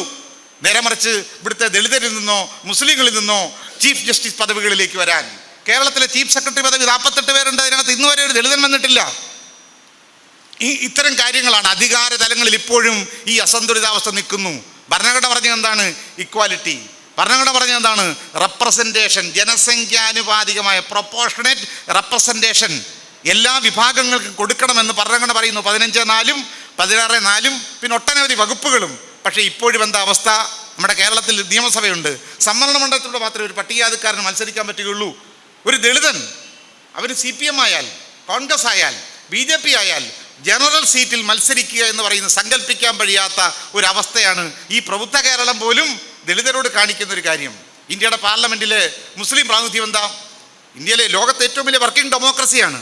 ആ വർക്കിംഗ് ഡെമോക്രസി എന്ന് പറയുന്ന ഇന്ത്യ ഭരിക്കുന്ന രാഷ്ട്രീയ പാർട്ടിയായ BJPക്ക് ഇന്ത്യയുടെ പാർലമെൻറ്റിൽ ഒരു മുസ്ലിം മെമ്പർ പോലും ഇല്ല എന്ന് വരുമ്പോൾ ഈ പാർട്ടി എങ്ങനെ ഡെമോക്രാറ്റിക് പാർട്ടിയാവുന്നത്? എന്ത് ഡെമോക്രസിയാണ് പറയുന്നത്? ഇനി ഇന്ത്യൻ പാർലമെൻറ്റ് 20 കോടിയിലധികം മുസ്ലിങ്ങൾ ഇന്ത്യയിലുണ്ട്. 20%-ലധികമാണ്. ഈ 20 കോടിയിലധികം വരുന്ന അഥവാ 200 ദശലക്ഷത്തിലധികം വരുന്ന ഇന്ത്യൻ മുസ്ലിങ്ങളിൽ നിന്നും ഇന്ത്യൻ പാർലമെൻറ്റിലെ പ്രാതിനിധ്യത്തിൻ്റെ കണക്ക് കേവലം 4.4% 4% മാത്രമേ പാർലമെൻറ്റിൽ പ്രാതിനിധ്യമുള്ളൂ ഒരു സമൂഹം. ഒരുപക്ഷേ ഈ മുസ്ലിം വേട്ട തന്നെ ഈ രാജ്യത്ത് വഖഫ് ആക്ട് പോലുള്ള ആക്ടുകൾ കൊണ്ടുവരുമ്പോൾ ചില സമൂഹങ്ങളെ ടാർഗറ്റ് ചെയ്തുകൊണ്ട് നിയമനിർമ്മാണങ്ങൾ ഉണ്ടാകുന്നു. രാഷ്ട്രം എല്ലാവരുടേതും കൂടിയല്ലേ? പിന്നെ എങ്ങനെയാണ് ഒരു സമൂഹങ്ങളെ മാത്രം ടാർഗറ്റ് ചെയ്തുകൊണ്ട് നിയമനിർമ്മാണം ഉണ്ടാകുന്നത്? വഖഫ് ആക്ട് വരുന്നു, ഏക സിവിൽ കോഡ് വരുന്നു, പിന്നെ പൗരത്വ ഭേദഗതി നിയമം കൊണ്ടുവരുന്നു, മുത്തലാഖ് ആക്ട് വരുന്നു. ഈ ആക്ടുകളുടെ എല്ലാം ടാർഗറ്റ് ആരാവുക? സ്വാഭാവികമായി. ഇനി ഈ രാജ്യത്തിൻ്റെ സ്വാതന്ത്ര്യ സമരത്തിൽ ജീവൻ കൊടുത്തത് ആരാണ് ഏറ്റവും കൂടുതൽ? ഈ പറയുന്ന സംഘപരിവാറിന് വല്ല റോളുമുണ്ടോ? ഏതെങ്കിലും RSSകാർ രക്തസാക്ഷിയായിട്ടുണ്ടോ? ഇവിടെ എല്ലാവരും പറയുന്നത് പോലെ പോർട്ട് ബ്ലെയറിൽ പോയി മാപ്പ് പറയുക, എന്നിട്ട് കാലേ വീഴുക, മാപ്പ് എഴുതി കൊടുക്കുക എന്നതിനപ്പുറത്തേക്ക് രാജ്യത്തിന് വേണ്ടി സ്വാതന്ത്ര്യ സമരത്തിൽ ഒരു റോളും വഹിച്ചിട്ടില്ലാത്തവർ അധികാരത്തിൽ കയറിയിരുന്നു കൊണ്ട് ഈ രാഷ്ട്രത്തിൻ്റെ സ്വാതന്ത്ര്യ സമര പ്രക്ഷോഭങ്ങളിൽ ജീവൻ വെടിഞ്ഞ ഏറ്റവും വലിയ സമുദായം ഇന്ത്യയിലെ മുസ്ലിം സമൂഹമാണ്. അതുകൊണ്ടാണ് വാര്യംകുന്നത്ത് കുഞ്ഞഹമ്മദ് ഹാജി മുതൽ എത്രയോ വിപ്ലവകാരികളെ സംഭാവന ചെയ്ത ഒരു സമൂഹം. പക്ഷേ അന്ന് അവർ ടാർഗറ്റ് ചെയ്യപ്പെടുന്നു. ഇങ്ങനെ നോക്കുമ്പോൾ ഈ രാജ്യത്തെ ഭരണഘടന പ്രത്യേകമായ പരിരക്ഷകൾ കൊടുക്കണമെന്ന് പറഞ്ഞ ഒന്നാണ് ഇന്ത്യയിലെ ദളിതുകൾ. അവരുടെ സംവരണമൊക്കെ നമുക്കറിയാമല്ലോ. ഇപ്പോൾ സവർണ സംവരണമാണ്, EWS ആണ്. ദളിതന് സംവരണമില്ല. കഴിഞ്ഞ ദിവസം കേന്ദ്ര സർക്കാർ കോടിക്കണക്കിന് രൂപയാണ് വെട്ടിക്കുറച്ചത്. ദളിത് കുട്ടികൾ ഇനി പഠിക്കണ്ട, SC/ST വിദ്യാർത്ഥികൾ ഇനി പഠിക്കണ്ട, അവന് സ്കോളർഷിപ്പുകളില്ല. ന്യൂ എഡ്യൂക്കേഷൻ പോളിസി വന്നു. ആ പോളിസിക്കകത്ത് പട്ടികജാതിക്കാർ പഠിക്കേണ്ട 4 ഇയർ ഡിഗ്രിക്കകത്ത് എക്സിറ്റുകൾ ഇറങ്ങിപ്പോകാനുള്ള വാതിലുകൾ കൂടുതലാണ്. ഇനി നമ്മൾ ചാതുർണ്യവും വേദവും ഇതിഹാസവും ഒക്കെ ആയിരിക്കും നാളെ പഠിക്കേണ്ടി വരിക. പാഠപുസ്തകങ്ങളിൽ നിന്ന് മുഗൾ രാജാക്കന്മാരെ വെട്ടിക്കളയുന്നു. ഇവിടെ പറഞ്ഞ കാര്യം വിശദീകരിക്കുന്നില്ല. ഔറംഗസീബിനെ പോലുള്ളവർ, അക്ബറിനെ പോലുള്ളവർ, ഇവിടെ ടിപ്പു സുൽത്താൻ എത്ര ക്ഷേത്രങ്ങളാണ് ഹിന്ദുക്കൾക്ക് വേണ്ടി ടിപ്പു സുൽത്താൻ നിർമ്മിച്ചു കൊടുത്തത്. പക്ഷേ ആ ടിപ്പുവിൻ്റെ ചരിത്രം ഇനി നമ്മൾ പഠിക്കണ്ട. മുഗൾ രാജാക്കന്മാരെ വെട്ടിക്കളയുക. ഈ ഒരു 9 വർഷം ഭരിക്കാൻ കിട്ടിയപ്പോഴേക്ക് ഇന്ത്യയിലെ ന്യൂനപക്ഷങ്ങളെ തുടച്ചു കളയാൻ, അതിനാണല്ലോ ഇപ്പോൾ ഒരു പുതിയ വാദം വന്നത്. സെക്കുലർ എന്ന വാക്ക് ഭരണഘടനയിൽ വേണ്ട. കേവലം ഒരു വാക്കിനെ തുടച്ചു കളയാനുള്ള ഉദ്യമം അല്ലല്ലോ അത്. ആ ഒരു വാക്കിൻ്റെ പ്രൊട്ടക്ഷനിൽ നിലകൊള്ളുന്ന ഈ രാജ്യത്തെ ന്യൂനപക്ഷങ്ങളുടെ രാഷ്ട്രീയ ഭാവിയെ തുടച്ചു കളയാൻ വേണ്ടിയുള്ള ആഹ്വാനമാണ് അവർ പറയുന്നത്. സോഷ്യലിസ്റ്റ് എന്ന വാക്ക് വേണ്ട. കബീർ സാർ ഇവിടെ പറയുന്നു. എന്താ കാര്യം? നമ്മുടെ ക്ഷേമരാഷ്ട്ര പദ്ധതികൾ വേണ്ട. ഈ രാജ്യത്തിൻ്റെ എക്കണോമി, GDP, മോഡേൺ എക്കണോമിക്സ് നമ്മൾ പഠിച്ചാൽ നിങ്ങൾക്കറിയാം. ലോകത്തെ രാജ്യങ്ങളുടെ സാമ്പത്തിക ശാസ്ത്രം പഠിച്ചാൽ, അല്ലെ ധനകാര്യ മാനേജ്മെൻറ്റുകൾ പഠിച്ചാൽ, അവിടെ ഒന്നും ഒരു രാഷ്ട്രത്തിൻ്റെ വളർച്ചയെ നിർണ്ണയിക്കുന്ന അടിസ്ഥാനമായ ഘടകം GDP അല്ല. GDP ഉണ്ടാക്കണമെങ്കിൽ ഒരു അംബാനി വിചാരിച്ചാൽ പറ്റും, അദാനി വിചാരിച്ചാൽ പറ്റും, രാജ്യത്തെ കോടീശ്വരന്മാർ വിചാരിച്ചാൽ പറ്റും. ഇന്ത്യൻ എക്കണോമിയുടെ 90% 3% വരുന്ന വരേണ്യന്മാരുടെ സമ്പന്നരുടെ കയ്യിലാണ്. ഭൂരിപക്ഷം ജനങ്ങൾക്ക് എക്കണോമി ഇല്ല. അപ്പം GDPക്ക് അപ്പുറത്തേക്ക് ഈ രാജ്യത്തിൻ്റെ എക്കണോമി വിഭവങ്ങളായി, ഭൂമിയായി, ക്യാപിറ്റലായി ജനങ്ങളിലേക്ക് സർക്കുലേറ്റ് ചെയ്യപ്പെടുന്ന തരത്തിലുള്ള മറ്റ് മാനദണ്ഡങ്ങളാണ് ഇന്ന് ലോകം അടിസ്ഥാനമാക്കുന്നത്. പക്ഷെ നമ്മുടേതോ രാജ്യം വളരുകയാണ് പോലും. എവിടോട്ടാണ് രാജ്യം വളരുന്നത്? ഇന്ത്യൻ എക്കണോമിയെ തകർത്തു. ഒരുപിടി കോർപ്പറേറ്റുകൾക്ക് വേണ്ടി കോടിക്കണക്കിന് രൂപ എഴുതി തള്ളുമ്പോൾ പാവപ്പെട്ടവനിൽ വായ്പ എടുത്താൽ തിരിച്ചടയ്ക്കാൻ പറ്റാതെ വന്നാൽ അവൻ്റെ വീട് ജിപ്തി ചെയ്യുകയും അവൻ ആത്മഹത്യ ചെയ്യുന്ന വൈരുദ്ധ്യമാണ് ഇവിടെ ഉള്ളത്. ഇതിനെയൊക്കെ അഭിസംബോധന ചെയ്യണ്ടേ? ഇതിന് പരിഹാരമാണ് നമ്മുടെ രാജ്യത്ത് ഭരണഘടന. അതുകൊണ്ട് ഭരണഘടന തന്നെയാണ് പരിഹാരം. ഇത് സോഷ്യലിസ്റ്റ് ഉള്ളടക്കമുള്ളൊരു ഭരണഘടനയാണ്. പ്രിയമുള്ളവരെ, നമ്മുടെ രാജ്യത്തുള്ള ഓരോ സംഭവവികാസങ്ങളും എടുത്ത് പരിശോധിക്കുമ്പോൾ ഒന്നൊന്നായി ഈ ഡെമോക്രസിയെ ഇല്ലായ്മ ചെയ്തുകൊണ്ട്, ജനങ്ങളെ പണിഷ് ചെയ്തുകൊണ്ട്, ജനങ്ങൾക്കെതിരെയുള്ളൊരു യുദ്ധപ്രഖ്യാപനമായി ഇന്ന് നമ്മുടെ രാജ്യത്തെ ഫാസിസ്റ്റ് ഭരണം ഇന്നും മാറിയിരിക്കുന്നു. ഈ ഒരു പശ്ചാത്തലത്തിലാണ് സ്വാഭാവികമായും ഇന്ത്യയിലെ ജനങ്ങൾ ഗൗരവമായി ആലോചിക്കേണ്ട, നമ്മൾ ഏറ്റെടുക്കേണ്ട ഒരു കാര്യം, ഈ കോൺസ്റ്റിറ്റ്യൂഷൻ അല്ല നമ്മുടെ മുമ്പിൽ മറ്റ് യാതൊരു മാർഗവുമില്ല. അതുകൊണ്ട് ഭരണഘടനയാണ് ഉത്തരം. കോൺസ്റ്റിറ്റ്യൂഷൻ ഈസ് ദ ആൻസർ എന്ന നിലയിലേക്ക് നമ്മൾ കാര്യങ്ങൾ വരികയാണ്. നമ്മുടെ ഇപ്പോൾ ഞാൻ മുമ്പേ ഒന്ന് പറഞ്ഞു, ഭരണഘടന അങ്ങേയറ്റം പ്രാഗ്മാറ്റിക്കാണ്. ഒരു കാര്യം കൂടി പറഞ്ഞ് ഞാനങ്ങ് നിർത്താം, പിന്നെ ചോദ്യങ്ങൾ വല്ലതും ഉണ്ടെങ്കിൽ പറയാം. ഒന്ന്, നമ്മുടെ ഭരണഘടനയ്ക്ക് ഒരുപാട് പ്രത്യേകതകളുണ്ടെന്ന് ഞാൻ പറഞ്ഞു. ബ്രിട്ടൻ്റെ ഒന്നും പകർത്തിവെപ്പല്ല. ഒന്ന്, ബ്രിട്ടീഷ് കോൺസ്റ്റിറ്റ്യൂഷനെ പകർത്തിക്കൂടെ എന്ന് ചോദിക്കുമ്പോൾ അംബേദ്കർ പറയുന്നുണ്ട്, ബ്രിട്ടൻ്റെ പ്രശ്നമെന്ന് പറയുന്നത് അവിടെ ഭൂരിപക്ഷം കിട്ടുന്നൊരു പാർട്ടിക്ക് നിയമം നിർമ്മിക്കാം, ഏകപക്ഷീയമായി നിയമം നടപ്പിലാക്കാം. കാരണം എന്താ, ആ പാർട്ടി ശരിയായ പൊളിറ്റിക്കൽ മെജോറിറ്റി കിട്ടുന്നൊരു പാർട്ടിയാണ്. അപ്പോൾ ആ പാർട്ടി ഒരു നിയമം ഉണ്ടാക്കിയാൽ അത് ഭൂരിപക്ഷം വരുന്ന ബ്രിട്ടനിലെ ജനങ്ങൾക്ക് വേണ്ടിയാണ് എന്നത് നമുക്ക് മനസ്സിലാക്കാൻ കഴിയും. പക്ഷേ ഇന്ത്യയിൽ ഭൂരിപക്ഷം കിട്ടുന്നൊരു പാർട്ടി ഒരിക്കലും ജനങ്ങളുടെ അനുമതിയോടെ ഭൂരിപക്ഷത്തിലേക്ക് വരുന്നവരാവുകയില്ല എന്ന് അംബേദ്കർ പറഞ്ഞത്. എന്താ കാര്യം? അത് അദ്ദേഹം സ്റ്റേറ്റ് ആൻഡ് മൈനോറിറ്റീസ് എന്ന് പറയുന്ന പുസ്തകമുണ്ട്. അതിൽ അദ്ദേഹം വിശദീകരിക്കുന്ന ഒരു കാര്യമാണ്. അല്ലെ തോട്ട്സ് ഓൺ ലിംഗ്വിസ്റ്റിക് സ്റ്റേറ്റ്സ് ഉണ്ട്.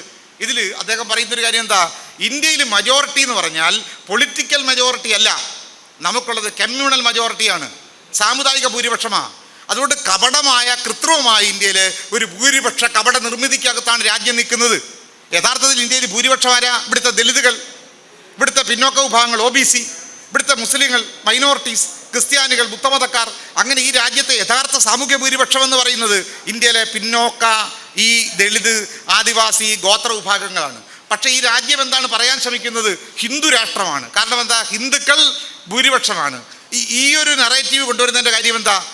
ഈ രാജ്യത്തിൻ്റെ പൊളിറ്റിക്കൽ ഡെമോക്രസിയെ ഇല്ലാതാക്കാൻ വേണ്ടിയുള്ളൊരു നറേറ്റീവാണിത്, ഇല്ലാതാക്കാൻ വേണ്ടിയുള്ളൊരു ആഖ്യാനമാണ്. ഈ ആഖ്യാനത്തിൻ്റെ ഫലമായിട്ടാണ് കൃത്രിമമായ ഒരു ഹിന്ദുരാഷ്ട്ര നിർമ്മിതി ഉണ്ടാക്കുന്നു. ആ നിർമ്മിതിക്ക് വേണ്ടി ഉള്ള കാര്യങ്ങളാണ്. അതുകൊണ്ട് അംബേദ്കർ പറഞ്ഞു, പാർലമെൻറ്റിൽ കേവല ഭൂരിപക്ഷത്തിൻ്റെ അടിസ്ഥാനത്തിൽ നിർമ്മിക്കാൻ പാടില്ല. കാരണം കേവല ഭൂരിപക്ഷം ഉണ്ടാക്കാൻ ഒരിക്കൽ ഒരു സമുദായത്തിന് കഴിയും. ഹിന്ദു ഭൂരിപക്ഷം എന്ന് പറയുന്ന മിത്ത് വെച്ചുകൊണ്ട് അതുണ്ടാക്കും. അതുകൊണ്ട് ബ്രിട്ടൻ്റെ മാതൃക സ്വീകാര്യമല്ല അദ്ദേഹം പറഞ്ഞു. അതുകൊണ്ട് അദ്ദേഹം കൊണ്ടുവന്നൊരു സമാന്തരമായ മാതൃകയ്ക്കകത്താണ് പ്രതിപക്ഷത്തിന് കൂടുതൽ റോള് കൊടുക്കുന്നതും. സംസ്ഥാനങ്ങൾ ഒരു ഏകാധിപത്യ കേന്ദ്രീകൃത ഭരണത്തെ ഇല്ലായ്മ ചെയ്യാൻ വികേന്ദ്രീകൃതമായ ഫെഡറൽ സംവിധാനം വേണം എന്ന് അംബേദ്കർ വാദിക്കുന്നതിൻ്റെ യുക്തി അതാണ്. അതുകൊണ്ടാണ് ഇന്ന് തമിഴ്നാടിനെയൊക്കെ ഞെരുക്കിക്കൊല്ലാൻ ശ്രമിക്കുന്നത്, സൗത്ത് ഇന്ത്യ മൊത്തത്തിൽ ഇല്ലാതാക്കാൻ ശ്രമിക്കുന്നത്, നമ്മുടെ ബജറ്റ് വിഹിതത്തിനകത്ത് നമ്മൾ ദക്ഷിണേന്ത്യയെ ഇപ്പോൾ ഇല്ലാതായിക്കൊണ്ടിരിക്കുന്നത്. ഇതെല്ലാം നമ്മൾ ആലോചിക്കേണ്ടതുണ്ട്. അതുകൊണ്ട് ഞാൻ പറയുന്നത്, ജോൺ ഡിവേ, ലോകം കണ്ട ഏറ്റവും വലിയ ഡെമോക്രസിയുടെ പ്രാഗ്മാറ്റിസം മുന്നോട്ട് വെച്ച ചിന്തകൻ ജോൺ ഡിവേ ആയിരുന്നു. ആ ജോൺ ഡിവേ അംബേദ്കറുടെ ഗുരുനാഥനായിരുന്നു. അദ്ദേഹം കൊളംബിയ യൂണിവേഴ്സിറ്റി പഠിക്കുമ്പോൾ ജോൺ ഡിവേ അംബേദ്കറുടെ അധ്യാപകനായിരുന്നു. അതുകൊണ്ട് അത്ര ഒരു പ്രാഗ്മാറ്റിക് ആയിട്ടുള്ള ഒരു ഭരണഘടനയാണ് ബാബാ സാഹേബ് അംബേദ്കർ വെച്ചിരിക്കുന്നത്. അതുകൊണ്ട് അംബേദ്കർ പറയുന്നത്, കമ്മ്യൂണൽ മെജോറിറ്റി ഇളക്കാൻ പറ്റില്ല, തിരുത്താൻ പറ്റില്ല, സ്ഥിരമാണ്. നമുക്ക് വേണ്ടത് പൊളിറ്റിക്കൽ മെജോറിറ്റിയാണ്. പൊളിറ്റിക്കൽ മെജോറിറ്റി ഉണ്ടാകണമെങ്കിൽ രാഷ്ട്രീയമായ പ്രത്യയശാസ്ത്രങ്ങളുടെയും ജനങ്ങൾക്ക് വേണ്ടി നടപ്പിലാക്കാൻ ആഗ്രഹിക്കുന്ന അജണ്ടകളുടെയും മാനിഫെസ്റ്റോയുടെയും അടിസ്ഥാനത്തിൽ പൗരന്മാർ സ്വതന്ത്രമായി അവരുടെ വോട്ടവകാശം വിനിയോഗിക്കുന്ന ഒരു സ്വതന്ത്രമായ ഫെയർ ഇലക്ഷൻ്റെ കാലത്ത് മാത്രമേ പൊളിറ്റിക്കൽ ഡെമോക്രസി ഉണ്ടാവുകയുള്ളൂ. അത്തരൊരു പൊളിറ്റിക്കൽ ഡെമോക്രസിയാണ് നമുക്ക് വേണ്ടത്. അത് കേവലം പൊളിറ്റിക്കൽ ഡെമോക്രസി ആകരുത്. 5 വർഷത്തിലൊരിക്കൽ തെരഞ്ഞെടുപ്പ്, എന്നിട്ട് നമ്മൾ ഭരണകൂടത്തെ തിരഞ്ഞെടുക്കുന്നു, അവർ അധികാരികളാകുന്നു. ഇതിൻ്റെ പേരല്ല ഡെമോക്രസി. അംബേദ്കർ പറയുന്നു, social and economic democracy is the tissue and fibre of political democracy. നമ്മുടെ രാഷ്ട്രീയ ജനാധിപത്യത്തിൻ്റെ അലകും പിടിയുമായി സാമൂഹ്യ ജനാധിപത്യം മാറണം. സാമ്പത്തിക ജനാധിപത്യം മാറണം. ഈ രണ്ട് കാര്യങ്ങൾ പ്രധാനമാണ് അംബേദ്കറുടെ ഡെമോക്രസിയിൽ. എന്താണ് സോഷ്യൽ ഡെമോക്രസി എന്ന് പറയുന്നത്? അവിടെയാണ് എല്ലാവരെയും ഇക്വാലിറ്റി, തുല്യമായി കാണുന്ന, തുല്യമായ അവസരങ്ങളുള്ള, എല്ലാവരെയും ചേർത്ത് നിർത്തുന്ന ഫ്രട്ടേണിറ്റി എന്ന് പറയുന്ന ഒരു കാര്യം. രണ്ട്, സ്വാതന്ത്ര്യം എന്ന് പറയുന്ന ഒരു കാര്യം. എന്താണ് രാഷ്ട്രീയ സ്വാതന്ത്ര്യം എന്ന് പറഞ്ഞാൽ? അംബേദ്കർ അവിടുത്തെ പറയുന്നുണ്ട്, നമ്മുടെ ഫണ്ടമെൻ്റൽ റൈറ്റ്സ് നമുക്ക് രാഷ്ട്രീയ സ്വാതന്ത്ര്യം തരുന്നു, നമ്മുടെ ഡയറക്റ്റീവ് പ്രിൻസിപ്പിൾസ് നമുക്ക് സോഷ്യൽ ഫ്രീഡവും എക്കണോമിക് ഫ്രീഡവും തരുന്നു. പൗരന്മാരുടെ ഈ സോഷ്യോ എക്കണോമിക് ഫ്രീഡം അത് ഉറപ്പുവരുത്തുന്ന രീതിയിലേക്ക് രാഷ്ട്രവിഭാവന വേണം. അതുകൊണ്ടാണ് അംബേദ്കറുടെ വെൽഫെയർ സ്റ്റേറ്റ് അത് ഈ പറയുന്ന പുത്തൻ സാമ്പത്തിക നയത്തിൻ്റെയും മോഡി കോർപ്പറേറ്റ് വൽക്കരണത്തിൻ്റെയും പശ്ചാത്തലത്തിൽ ഭരണഘടനയുടെ ഹൃദയത്തെ ഞെരുക്കിക്കൊണ്ടാണ് ഇന്ത്യ ഇന്ന് ഡെമോക്രസിയെ കശാപ്പ് ചെയ്യുന്നത്. ആ കശാപ്പിൻ്റെ മുനമ്പിലാണ് മുഹമ്മദ് അഖിലാഖുമാരുണ്ടാകുന്നത്, ബീഫ് ടെറർ ഉണ്ടാകുന്നത്. ഫ്രീഡം ഓഫ് എക്സ്പ്രഷൻ നമ്മുടെ ഭരണഘടന തരുന്ന മറ്റൊരു മൗലിക അവകാശമാണ്. അഭിപ്രായം പറയാൻ ഇപ്പം കഴിയുമോ? സോഷ്യൽ മീഡിയ പോലും വാച്ച് ചെയ്യുമെന്നാണ് പറയുന്നത്. ഭരണകൂടത്തെ വിമർശിച്ചാൽ നാളെ അറസ്റ്റ് ചെയ്യപ്പെടും. എത്രയെത്ര പേരെയാണ് വേട്ടയാടിക്കൊണ്ടിരിക്കുന്നത്. മീഡിയകളെ വിലക്കെടുക്കുകയാണ്. കോടിക്കണക്കിന് രൂപയാണ് ഇന്ത്യയിലെ മീഡിയ, അറിയാമല്ലോ, PR-ന് ചെലവഴിക്കുന്നത്. മാധ്യമങ്ങളെ ഇങ്ങനെ ചങ്ങലക്കിടുന്നു, നാവുകൾ അരിഞ്ഞു വീഴ്ത്തുന്നു, അഭിപ്രായ സ്വാതന്ത്ര്യത്തെ കെടുത്തുന്നു, പ്രതിപക്ഷത്തെ ഇല്ലായ്മ ചെയ്യുന്നു. സത്യത്തിൽ രാഹുൽ ഗാന്ധി പറഞ്ഞ ഒരു സ്റ്റേറ്റ്മെൻറ്റിലേക്ക് ഞാൻ വീണ്ടും വരുന്നു. അവർ ഡെമോക്രസി ഈസ് ഇൻ ഡേഞ്ചർ. നമ്മുടെ ജനാധിപത്യം അങ്ങേയറ്റം അപകടത്തിലാണ്. അതുകൊണ്ട് ഈ ഡെമോക്രസിയെ പ്രൊട്ടക്റ്റ് ചെയ്യേണ്ട ഉത്തരവാദിത്വം ഈ രാജ്യത്തെ ജനങ്ങൾക്കുണ്ട്. അവിടെയാണ് കാതലായ ചില മുദ്രാവാക്യങ്ങൾ ഇന്ത്യയിലെ പൗരന്മാർ ഉയർത്തുന്നത്. കാസ്റ്റ് സെൻസസ് വിശദീകരിക്കില്ല ഞാൻ. എന്തുകൊണ്ട് ജാതി സെൻസസ് നടപ്പിലാക്കണമെന്ന് നമ്മൾ പറഞ്ഞു. കാരണം ഇന്ത്യ ആരുടെ കയ്യിലാണ് ഇരിക്കുന്നത്? ആരുടെ കയ്യിലാണ് വിമാനത്താവളങ്ങൾ ഇരിക്കുന്നത്? ആരുടെ കയ്യിലാണ് ട്രേഡ് കോൺട്രാക്ട്സ്, ഗ്ലോബൽ ട്രേഡ് കോൺട്രാക്ട്സുകളുടെ ഗുണം കിട്ടുന്നത്? ആർക്കാണ്? കണക്ക് വരട്ടെ. ആ കണക്ക് വന്നാൽ കള്ളി വെളിച്ചത്താകും. ആ വസ്തുതകൾ വെച്ചുകൊണ്ട് വേണം ഈ രാജ്യത്തിൻ്റെ വികസന നയം രൂപീകരിക്കാൻ. അതുകൊണ്ട് ഇന്ത്യയുടെ വെൽഫെയർ സ്റ്റേറ്റിന് ആധാരമായ പ്രധാനപ്പെട്ട ഒരു കാര്യമാണ് ഈ സെൻസസ്. അത് കൊണ്ടുവരാമെന്ന് അവർ പറയുമ്പോൾ ആ സെൻസസ്, അവർ കൊണ്ടൊരു സെൻസസ് നമ്മൾ ഉദ്ദേശിച്ച സെൻസസ് അല്ല. അത് വെറും കണക്കെടുപ്പ് മാത്രമായിരിക്കും. അതിനപ്പുറം ഇന്ത്യയിലെ പൗരന്മാർ എങ്ങനെ ജീവിക്കുന്നു എന്ന് വ്യക്തമായ, സൂക്ഷ്മമായ, സമഗ്രമായ ശാസ്ത്രീയ വിവരങ്ങൾ ശേഖരിക്കുന്ന രീതിയിലേക്കുള്ള ഒരു സെൻസസ് ഈ രാജ്യത്ത് ആവശ്യമാണ്. അതേപോലെ തന്നെ ഈ രാജ്യത്ത് ഏക സിവിൽ കോഡ്, ഞാൻ അധികം പറയുന്നില്ല. പാർലമെൻറ്റിൽ ഏക സിവിൽ കോഡിനെ കുറിച്ച് ചർച്ച നടന്നുകൊണ്ടിരിക്കുമ്പോൾ ഡോക്ടർ അംബേദ്കർ പറഞ്ഞ കാര്യം എന്താ? നിങ്ങൾ ഹിന്ദു കോഡ് ബില്ല് കൊണ്ടുവന്നുകൊണ്ട് ഇന്ത്യൻ സ്ത്രീകൾക്ക് സ്വാതന്ത്ര്യം കൊടുക്കണമെന്ന് പറഞ്ഞുകൊണ്ട് ഞാൻ ഹിന്ദു കോഡ് ബില്ല് കൊണ്ടുവന്നപ്പോൾ ഒറ്റക്കെട്ടായി നിന്നുകൊണ്ട് നിങ്ങൾ എന്നെ എതിർത്തു. അങ്ങനെ എതിർത്ത നിങ്ങൾ എന്തിനാണ് ഈ മുസ്ലിങ്ങളുടെ മേൽ കുതിര കയറാൻ വേണ്ടി ഈ ഏക സിവിൽ കോഡ് പറയുന്നത്? ഹിന്ദുക്കൾക്കൊരു നിയമമുണ്ടോ? ബ്രാഹ്മണനും പുലയനും ഒരു നിയമമില്ലാത്ത രാജ്യത്ത് മുസ്ലിമിൻ്റെ മേൽ നിയമം കെട്ടിവെക്കണമെന്ന് പറയാൻ നിങ്ങൾക്ക് എന്താ അവകാശം? ഒരു ന്യൂനപക്ഷങ്ങളുടെ മേലും പ്രത്യേകിച്ച് മുസ്ലിങ്ങളുടെ മേൽ അവരുടെ അനുമതിയില്ലാതെ നിയമം അടിച്ചേൽപ്പിക്കാൻ ഒരു പാർലമെൻറ്റിനും അധികാരമില്ല. ഇന്ത്യൻ ഭരണഘടനാ അസംബ്ലിയിൽ അംബേദ്കർ പറഞ്ഞ വാക്കുകളാണിത്. പിന്നെ എന്തിനാ ഏക സിവിൽ കോഡ്? ഹിന്ദുരാഷ്ട്രത്തിലേക്കുള്ള ചുവടുവെപ്പാണ്. മതപരിവർത്തനം. എന്താ കാര്യം? ബ്രാഹ്മണ്യത്തിൻ്റെ കീഴിൽ നിന്ന് ആരും രക്ഷപ്പെടാൻ പാടില്ല. ഒരു അടിമകൾക്ക് പോലും മോചനം പാടില്ല. കുറച്ചുപേരൊക്കെ മോചനപ്പെട്ട് പുറത്തു വന്നതുകൊണ്ടാണ് ഈ രാജ്യത്ത് വലിയ ചില മാറ്റങ്ങൾ, പരിവർത്തനങ്ങൾ, നവോത്ഥാനം ഉണ്ടായത്. അപ്പോൾ ഇത്തരത്തിൽ നിയമങ്ങളെല്ലാം ഇങ്ങനെ ഉണ്ടാക്കുന്നു. ഇപ്പോൾ ഏറ്റവും ഒടുവിൽ പൗരത്വം എന്ന് പറയുന്നത് വീണ്ടും എടുത്തുകൊണ്ട് വരിക. തെരഞ്ഞെടുപ്പ് വരുമ്പോൾ നമ്മൾ ഇനി സർട്ടിഫിക്കറ്റുകൾ വെക്കണം. നാളെ കേരളത്തിലും വരും മുത്തച്ഛൻ്റെ സർട്ടിഫിക്കറ്റ്. എന്ന് മുതലാണ് ബർത്ത് സർട്ടിഫിക്കറ്റൊക്കെ നമ്മൾ കാണാൻ തുടങ്ങിയത്? ബർത്ത് സർട്ടിഫിക്കറ്റ് എന്ന് മുതലാണ് നമ്മൾ അപ്ലൈ ചെയ്യാൻ തുടങ്ങിയത്. അതുകൊണ്ട് അച്ഛൻ്റെയൊക്കെ സർട്ടിഫിക്കറ്റ് കൊണ്ടുവരണമെന്ന് പറഞ്ഞു കഴിഞ്ഞാൽ എവിടെ പോകും? അപ്പോൾ ഇതൊക്കെ പക്ഷേ ജർമ്മനിയിലും മറ്റും നടപ്പിലാക്കിയ, ഇറ്റലിയിലും മറ്റും നടപ്പിലാക്കിയ ആ ഒരു ഏകാധിപത്യ ഫാസിസത്തിൻ്റെ ഒരു വരവാണ് നമ്മൾ കാണുന്നത്. കാരണം മുസോളിനിയൊക്കെ പോയി കണ്ടാണല്ലോ ഇവർ കാര്യങ്ങൾ. അന്നേ മൂഞ്ച പോയിട്ട് മുസോളിനിയെ പോയി കണ്ട് ഹിറ്റ്ലറുമായിട്ട് ബന്ധമൊക്കെ ഉണ്ടാക്കിക്കൊണ്ടാണ് അവർ യഥാർത്ഥത്തിൽ അവരുടെ പദ്ധതികൾ തുടങ്ങിയത്. അത് 100 വർഷം കഴിയുന്നു, ആകാൻ പോകുന്നു. ഒരു ഒക്ടോബറിലേക്കാകുമ്പോൾ ഹിന്ദുരാഷ്ട്രം പ്രഖ്യാപിക്കാനാണ് RSS BJP ആഗ്രഹിക്കുന്നത്. അതിനുവേണ്ടിയുള്ള അവസാനവട്ട ഒരുക്കത്തിലാണ്. അതിൻ്റെ യുദ്ധമുനമ്പിലാണ് പൗരന്മാരുള്ളത്.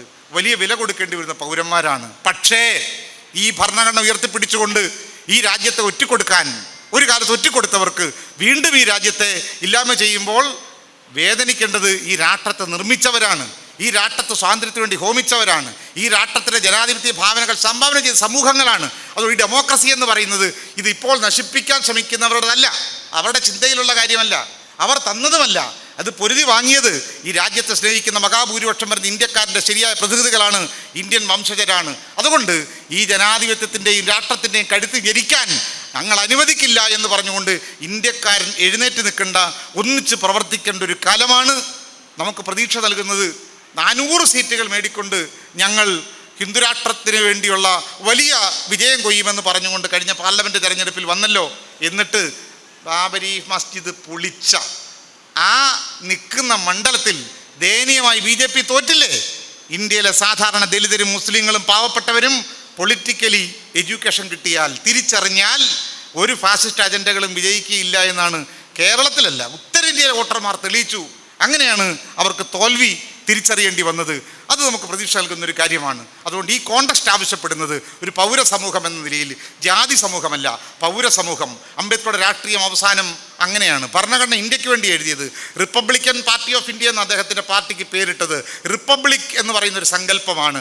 ഒരു രാജ്യം എന്ന് പറയുന്നത് കുറേ വരേണ്യന്മാരുടെയോ മറ്റുള്ളവരുടെയോ അല്ല, എല്ലാവരുടേതുമാകുന്ന ഒരു രാഷ്ട്രസങ്കല്പത്തിൻ്റെ പേര് റിപ്പബ്ലിക് എന്ന് പറയുന്നത്. ആ ഒരു റിപ്പബ്ലിക്കൻ കോൺഷ്യസ്നെസ് ഉയർത്തിപ്പിടിച്ച അംബേദ്കറുടെ രാഷ്ട്രീയം ഏറ്റെടുക്കണം. ആ രാഷ്ട്രീയം എന്ന് പറയുന്നത് അംബേദ്കറുടെ രാഷ്ട്രീയം ജാതി രാഷ്ട്രീയമല്ല, അംബേദ്കറുടെ രാഷ്ട്രീയം സാമുദായിക രാഷ്ട്രീയമല്ല. ഡോക്ടർ അംബേദ്കറുടെ രാഷ്ട്രീയം ഭരണഘടനയുടെ രാഷ്ട്രീയമാണ്, പൊളിറ്റിക്സ് ഓഫ് ദ കോൺസ്റ്റിറ്റ്യൂഷൻ. ഈ രാജ്യത്തിന് ആകെയുള്ള പ്രതീക്ഷ ഭരണഘടനയുടെ രാഷ്ട്രീയമാണ്.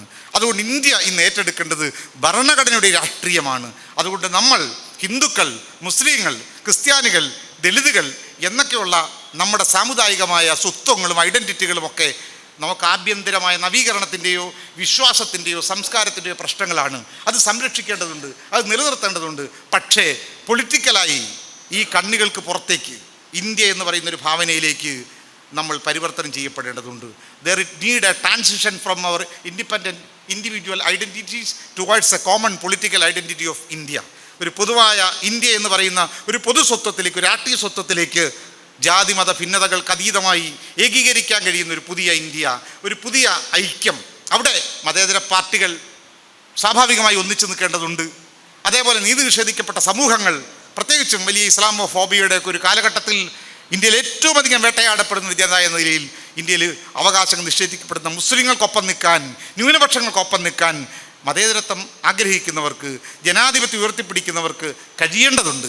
ആ നിലയ്ക്കുള്ള വിശാലമായ സമുദായങ്ങളുടെ കൂട്ടായ്മയും രാഷ്ട്രീയ പാർട്ടികളുടെ കൂട്ടായ്മയും ചേർത്ത് വെച്ചുകൊണ്ട് കൃത്യമായൊരു ഇന്ത്യക്ക് വേണ്ടിയുള്ള അജണ്ടകളാണ് വരുന്ന തെരഞ്ഞെടുപ്പുകളിൽ ആ നിലയ്ക്ക് മറുപടി കൊടുക്കാൻ നമുക്ക് കഴിഞ്ഞില്ല എങ്കിൽ നമ്മുടെ മുന്നിലേക്ക് ഇനി വരാൻ പോകുന്ന തെരഞ്ഞെടുപ്പുകളിൽ ഒറ്റക്കെട്ടായി നിന്നുകൊണ്ട് ഇന്ത്യക്ക് വേണ്ടി വോട്ട് ചെയ്യുക എന്ന് പറഞ്ഞാൽ സംഘപരിവാറിനെതിരായി വോട്ട് ചെയ്യുക എന്നതായിരിക്കണം. ഇന്ത്യക്ക് വേണ്ടി വോട്ട് ചെയ്യുക എന്ന് പറഞ്ഞാൽ കോൺസ്റ്റിറ്റ്യൂഷന് വേണ്ടി നിലനിൽക്കുക എന്നതാണ്. അതുകൊണ്ട് സേവ് ദ കോൺസ്റ്റിറ്റ്യൂഷൻ, ഭരണഘടന പ്രൊട്ടക്റ്റ് ചെയ്യാനും ഭരണഘടനയ്ക്ക് വേണ്ടി നിലകൊള്ളാനും നമുക്ക് കഴിയണം. അംബേദ്കർ പറഞ്ഞൊരു വാചകം പറഞ്ഞുകൊണ്ട് ഞാൻ അവസാനിപ്പിക്കാം. Constitutional morality is more important than constitution it self എന്ന് അംബേദ്കർ പറഞ്ഞു. കേരള അസംബ്ലിയിൽ 51 അദ്ദേഹം വന്നപ്പോൾ അസംബ്ലി ചെയ്തൊരു പ്രസംഗത്തിൽ അദ്ദേഹം പറഞ്ഞൊരു കാര്യമാണ്, ഭരണഘടനയേക്കാൾ പ്രധാനമാണ് ഭരണഘടന ധാർമ്മികത. ഭരണഘടനയാണ് സുപ്രീം എന്ന് നമ്മുടെ ജഡ്ജി പറഞ്ഞല്ലോ. അംബേദ്കർ ഒരു കാര്യം മുന്നേ കൂട്ടി പറഞ്ഞിരിക്കുന്നു, ഭരണഘടന ധാർമ്മികത ഭരണഘടനയേക്കാൾ പ്രധാനമാണ്.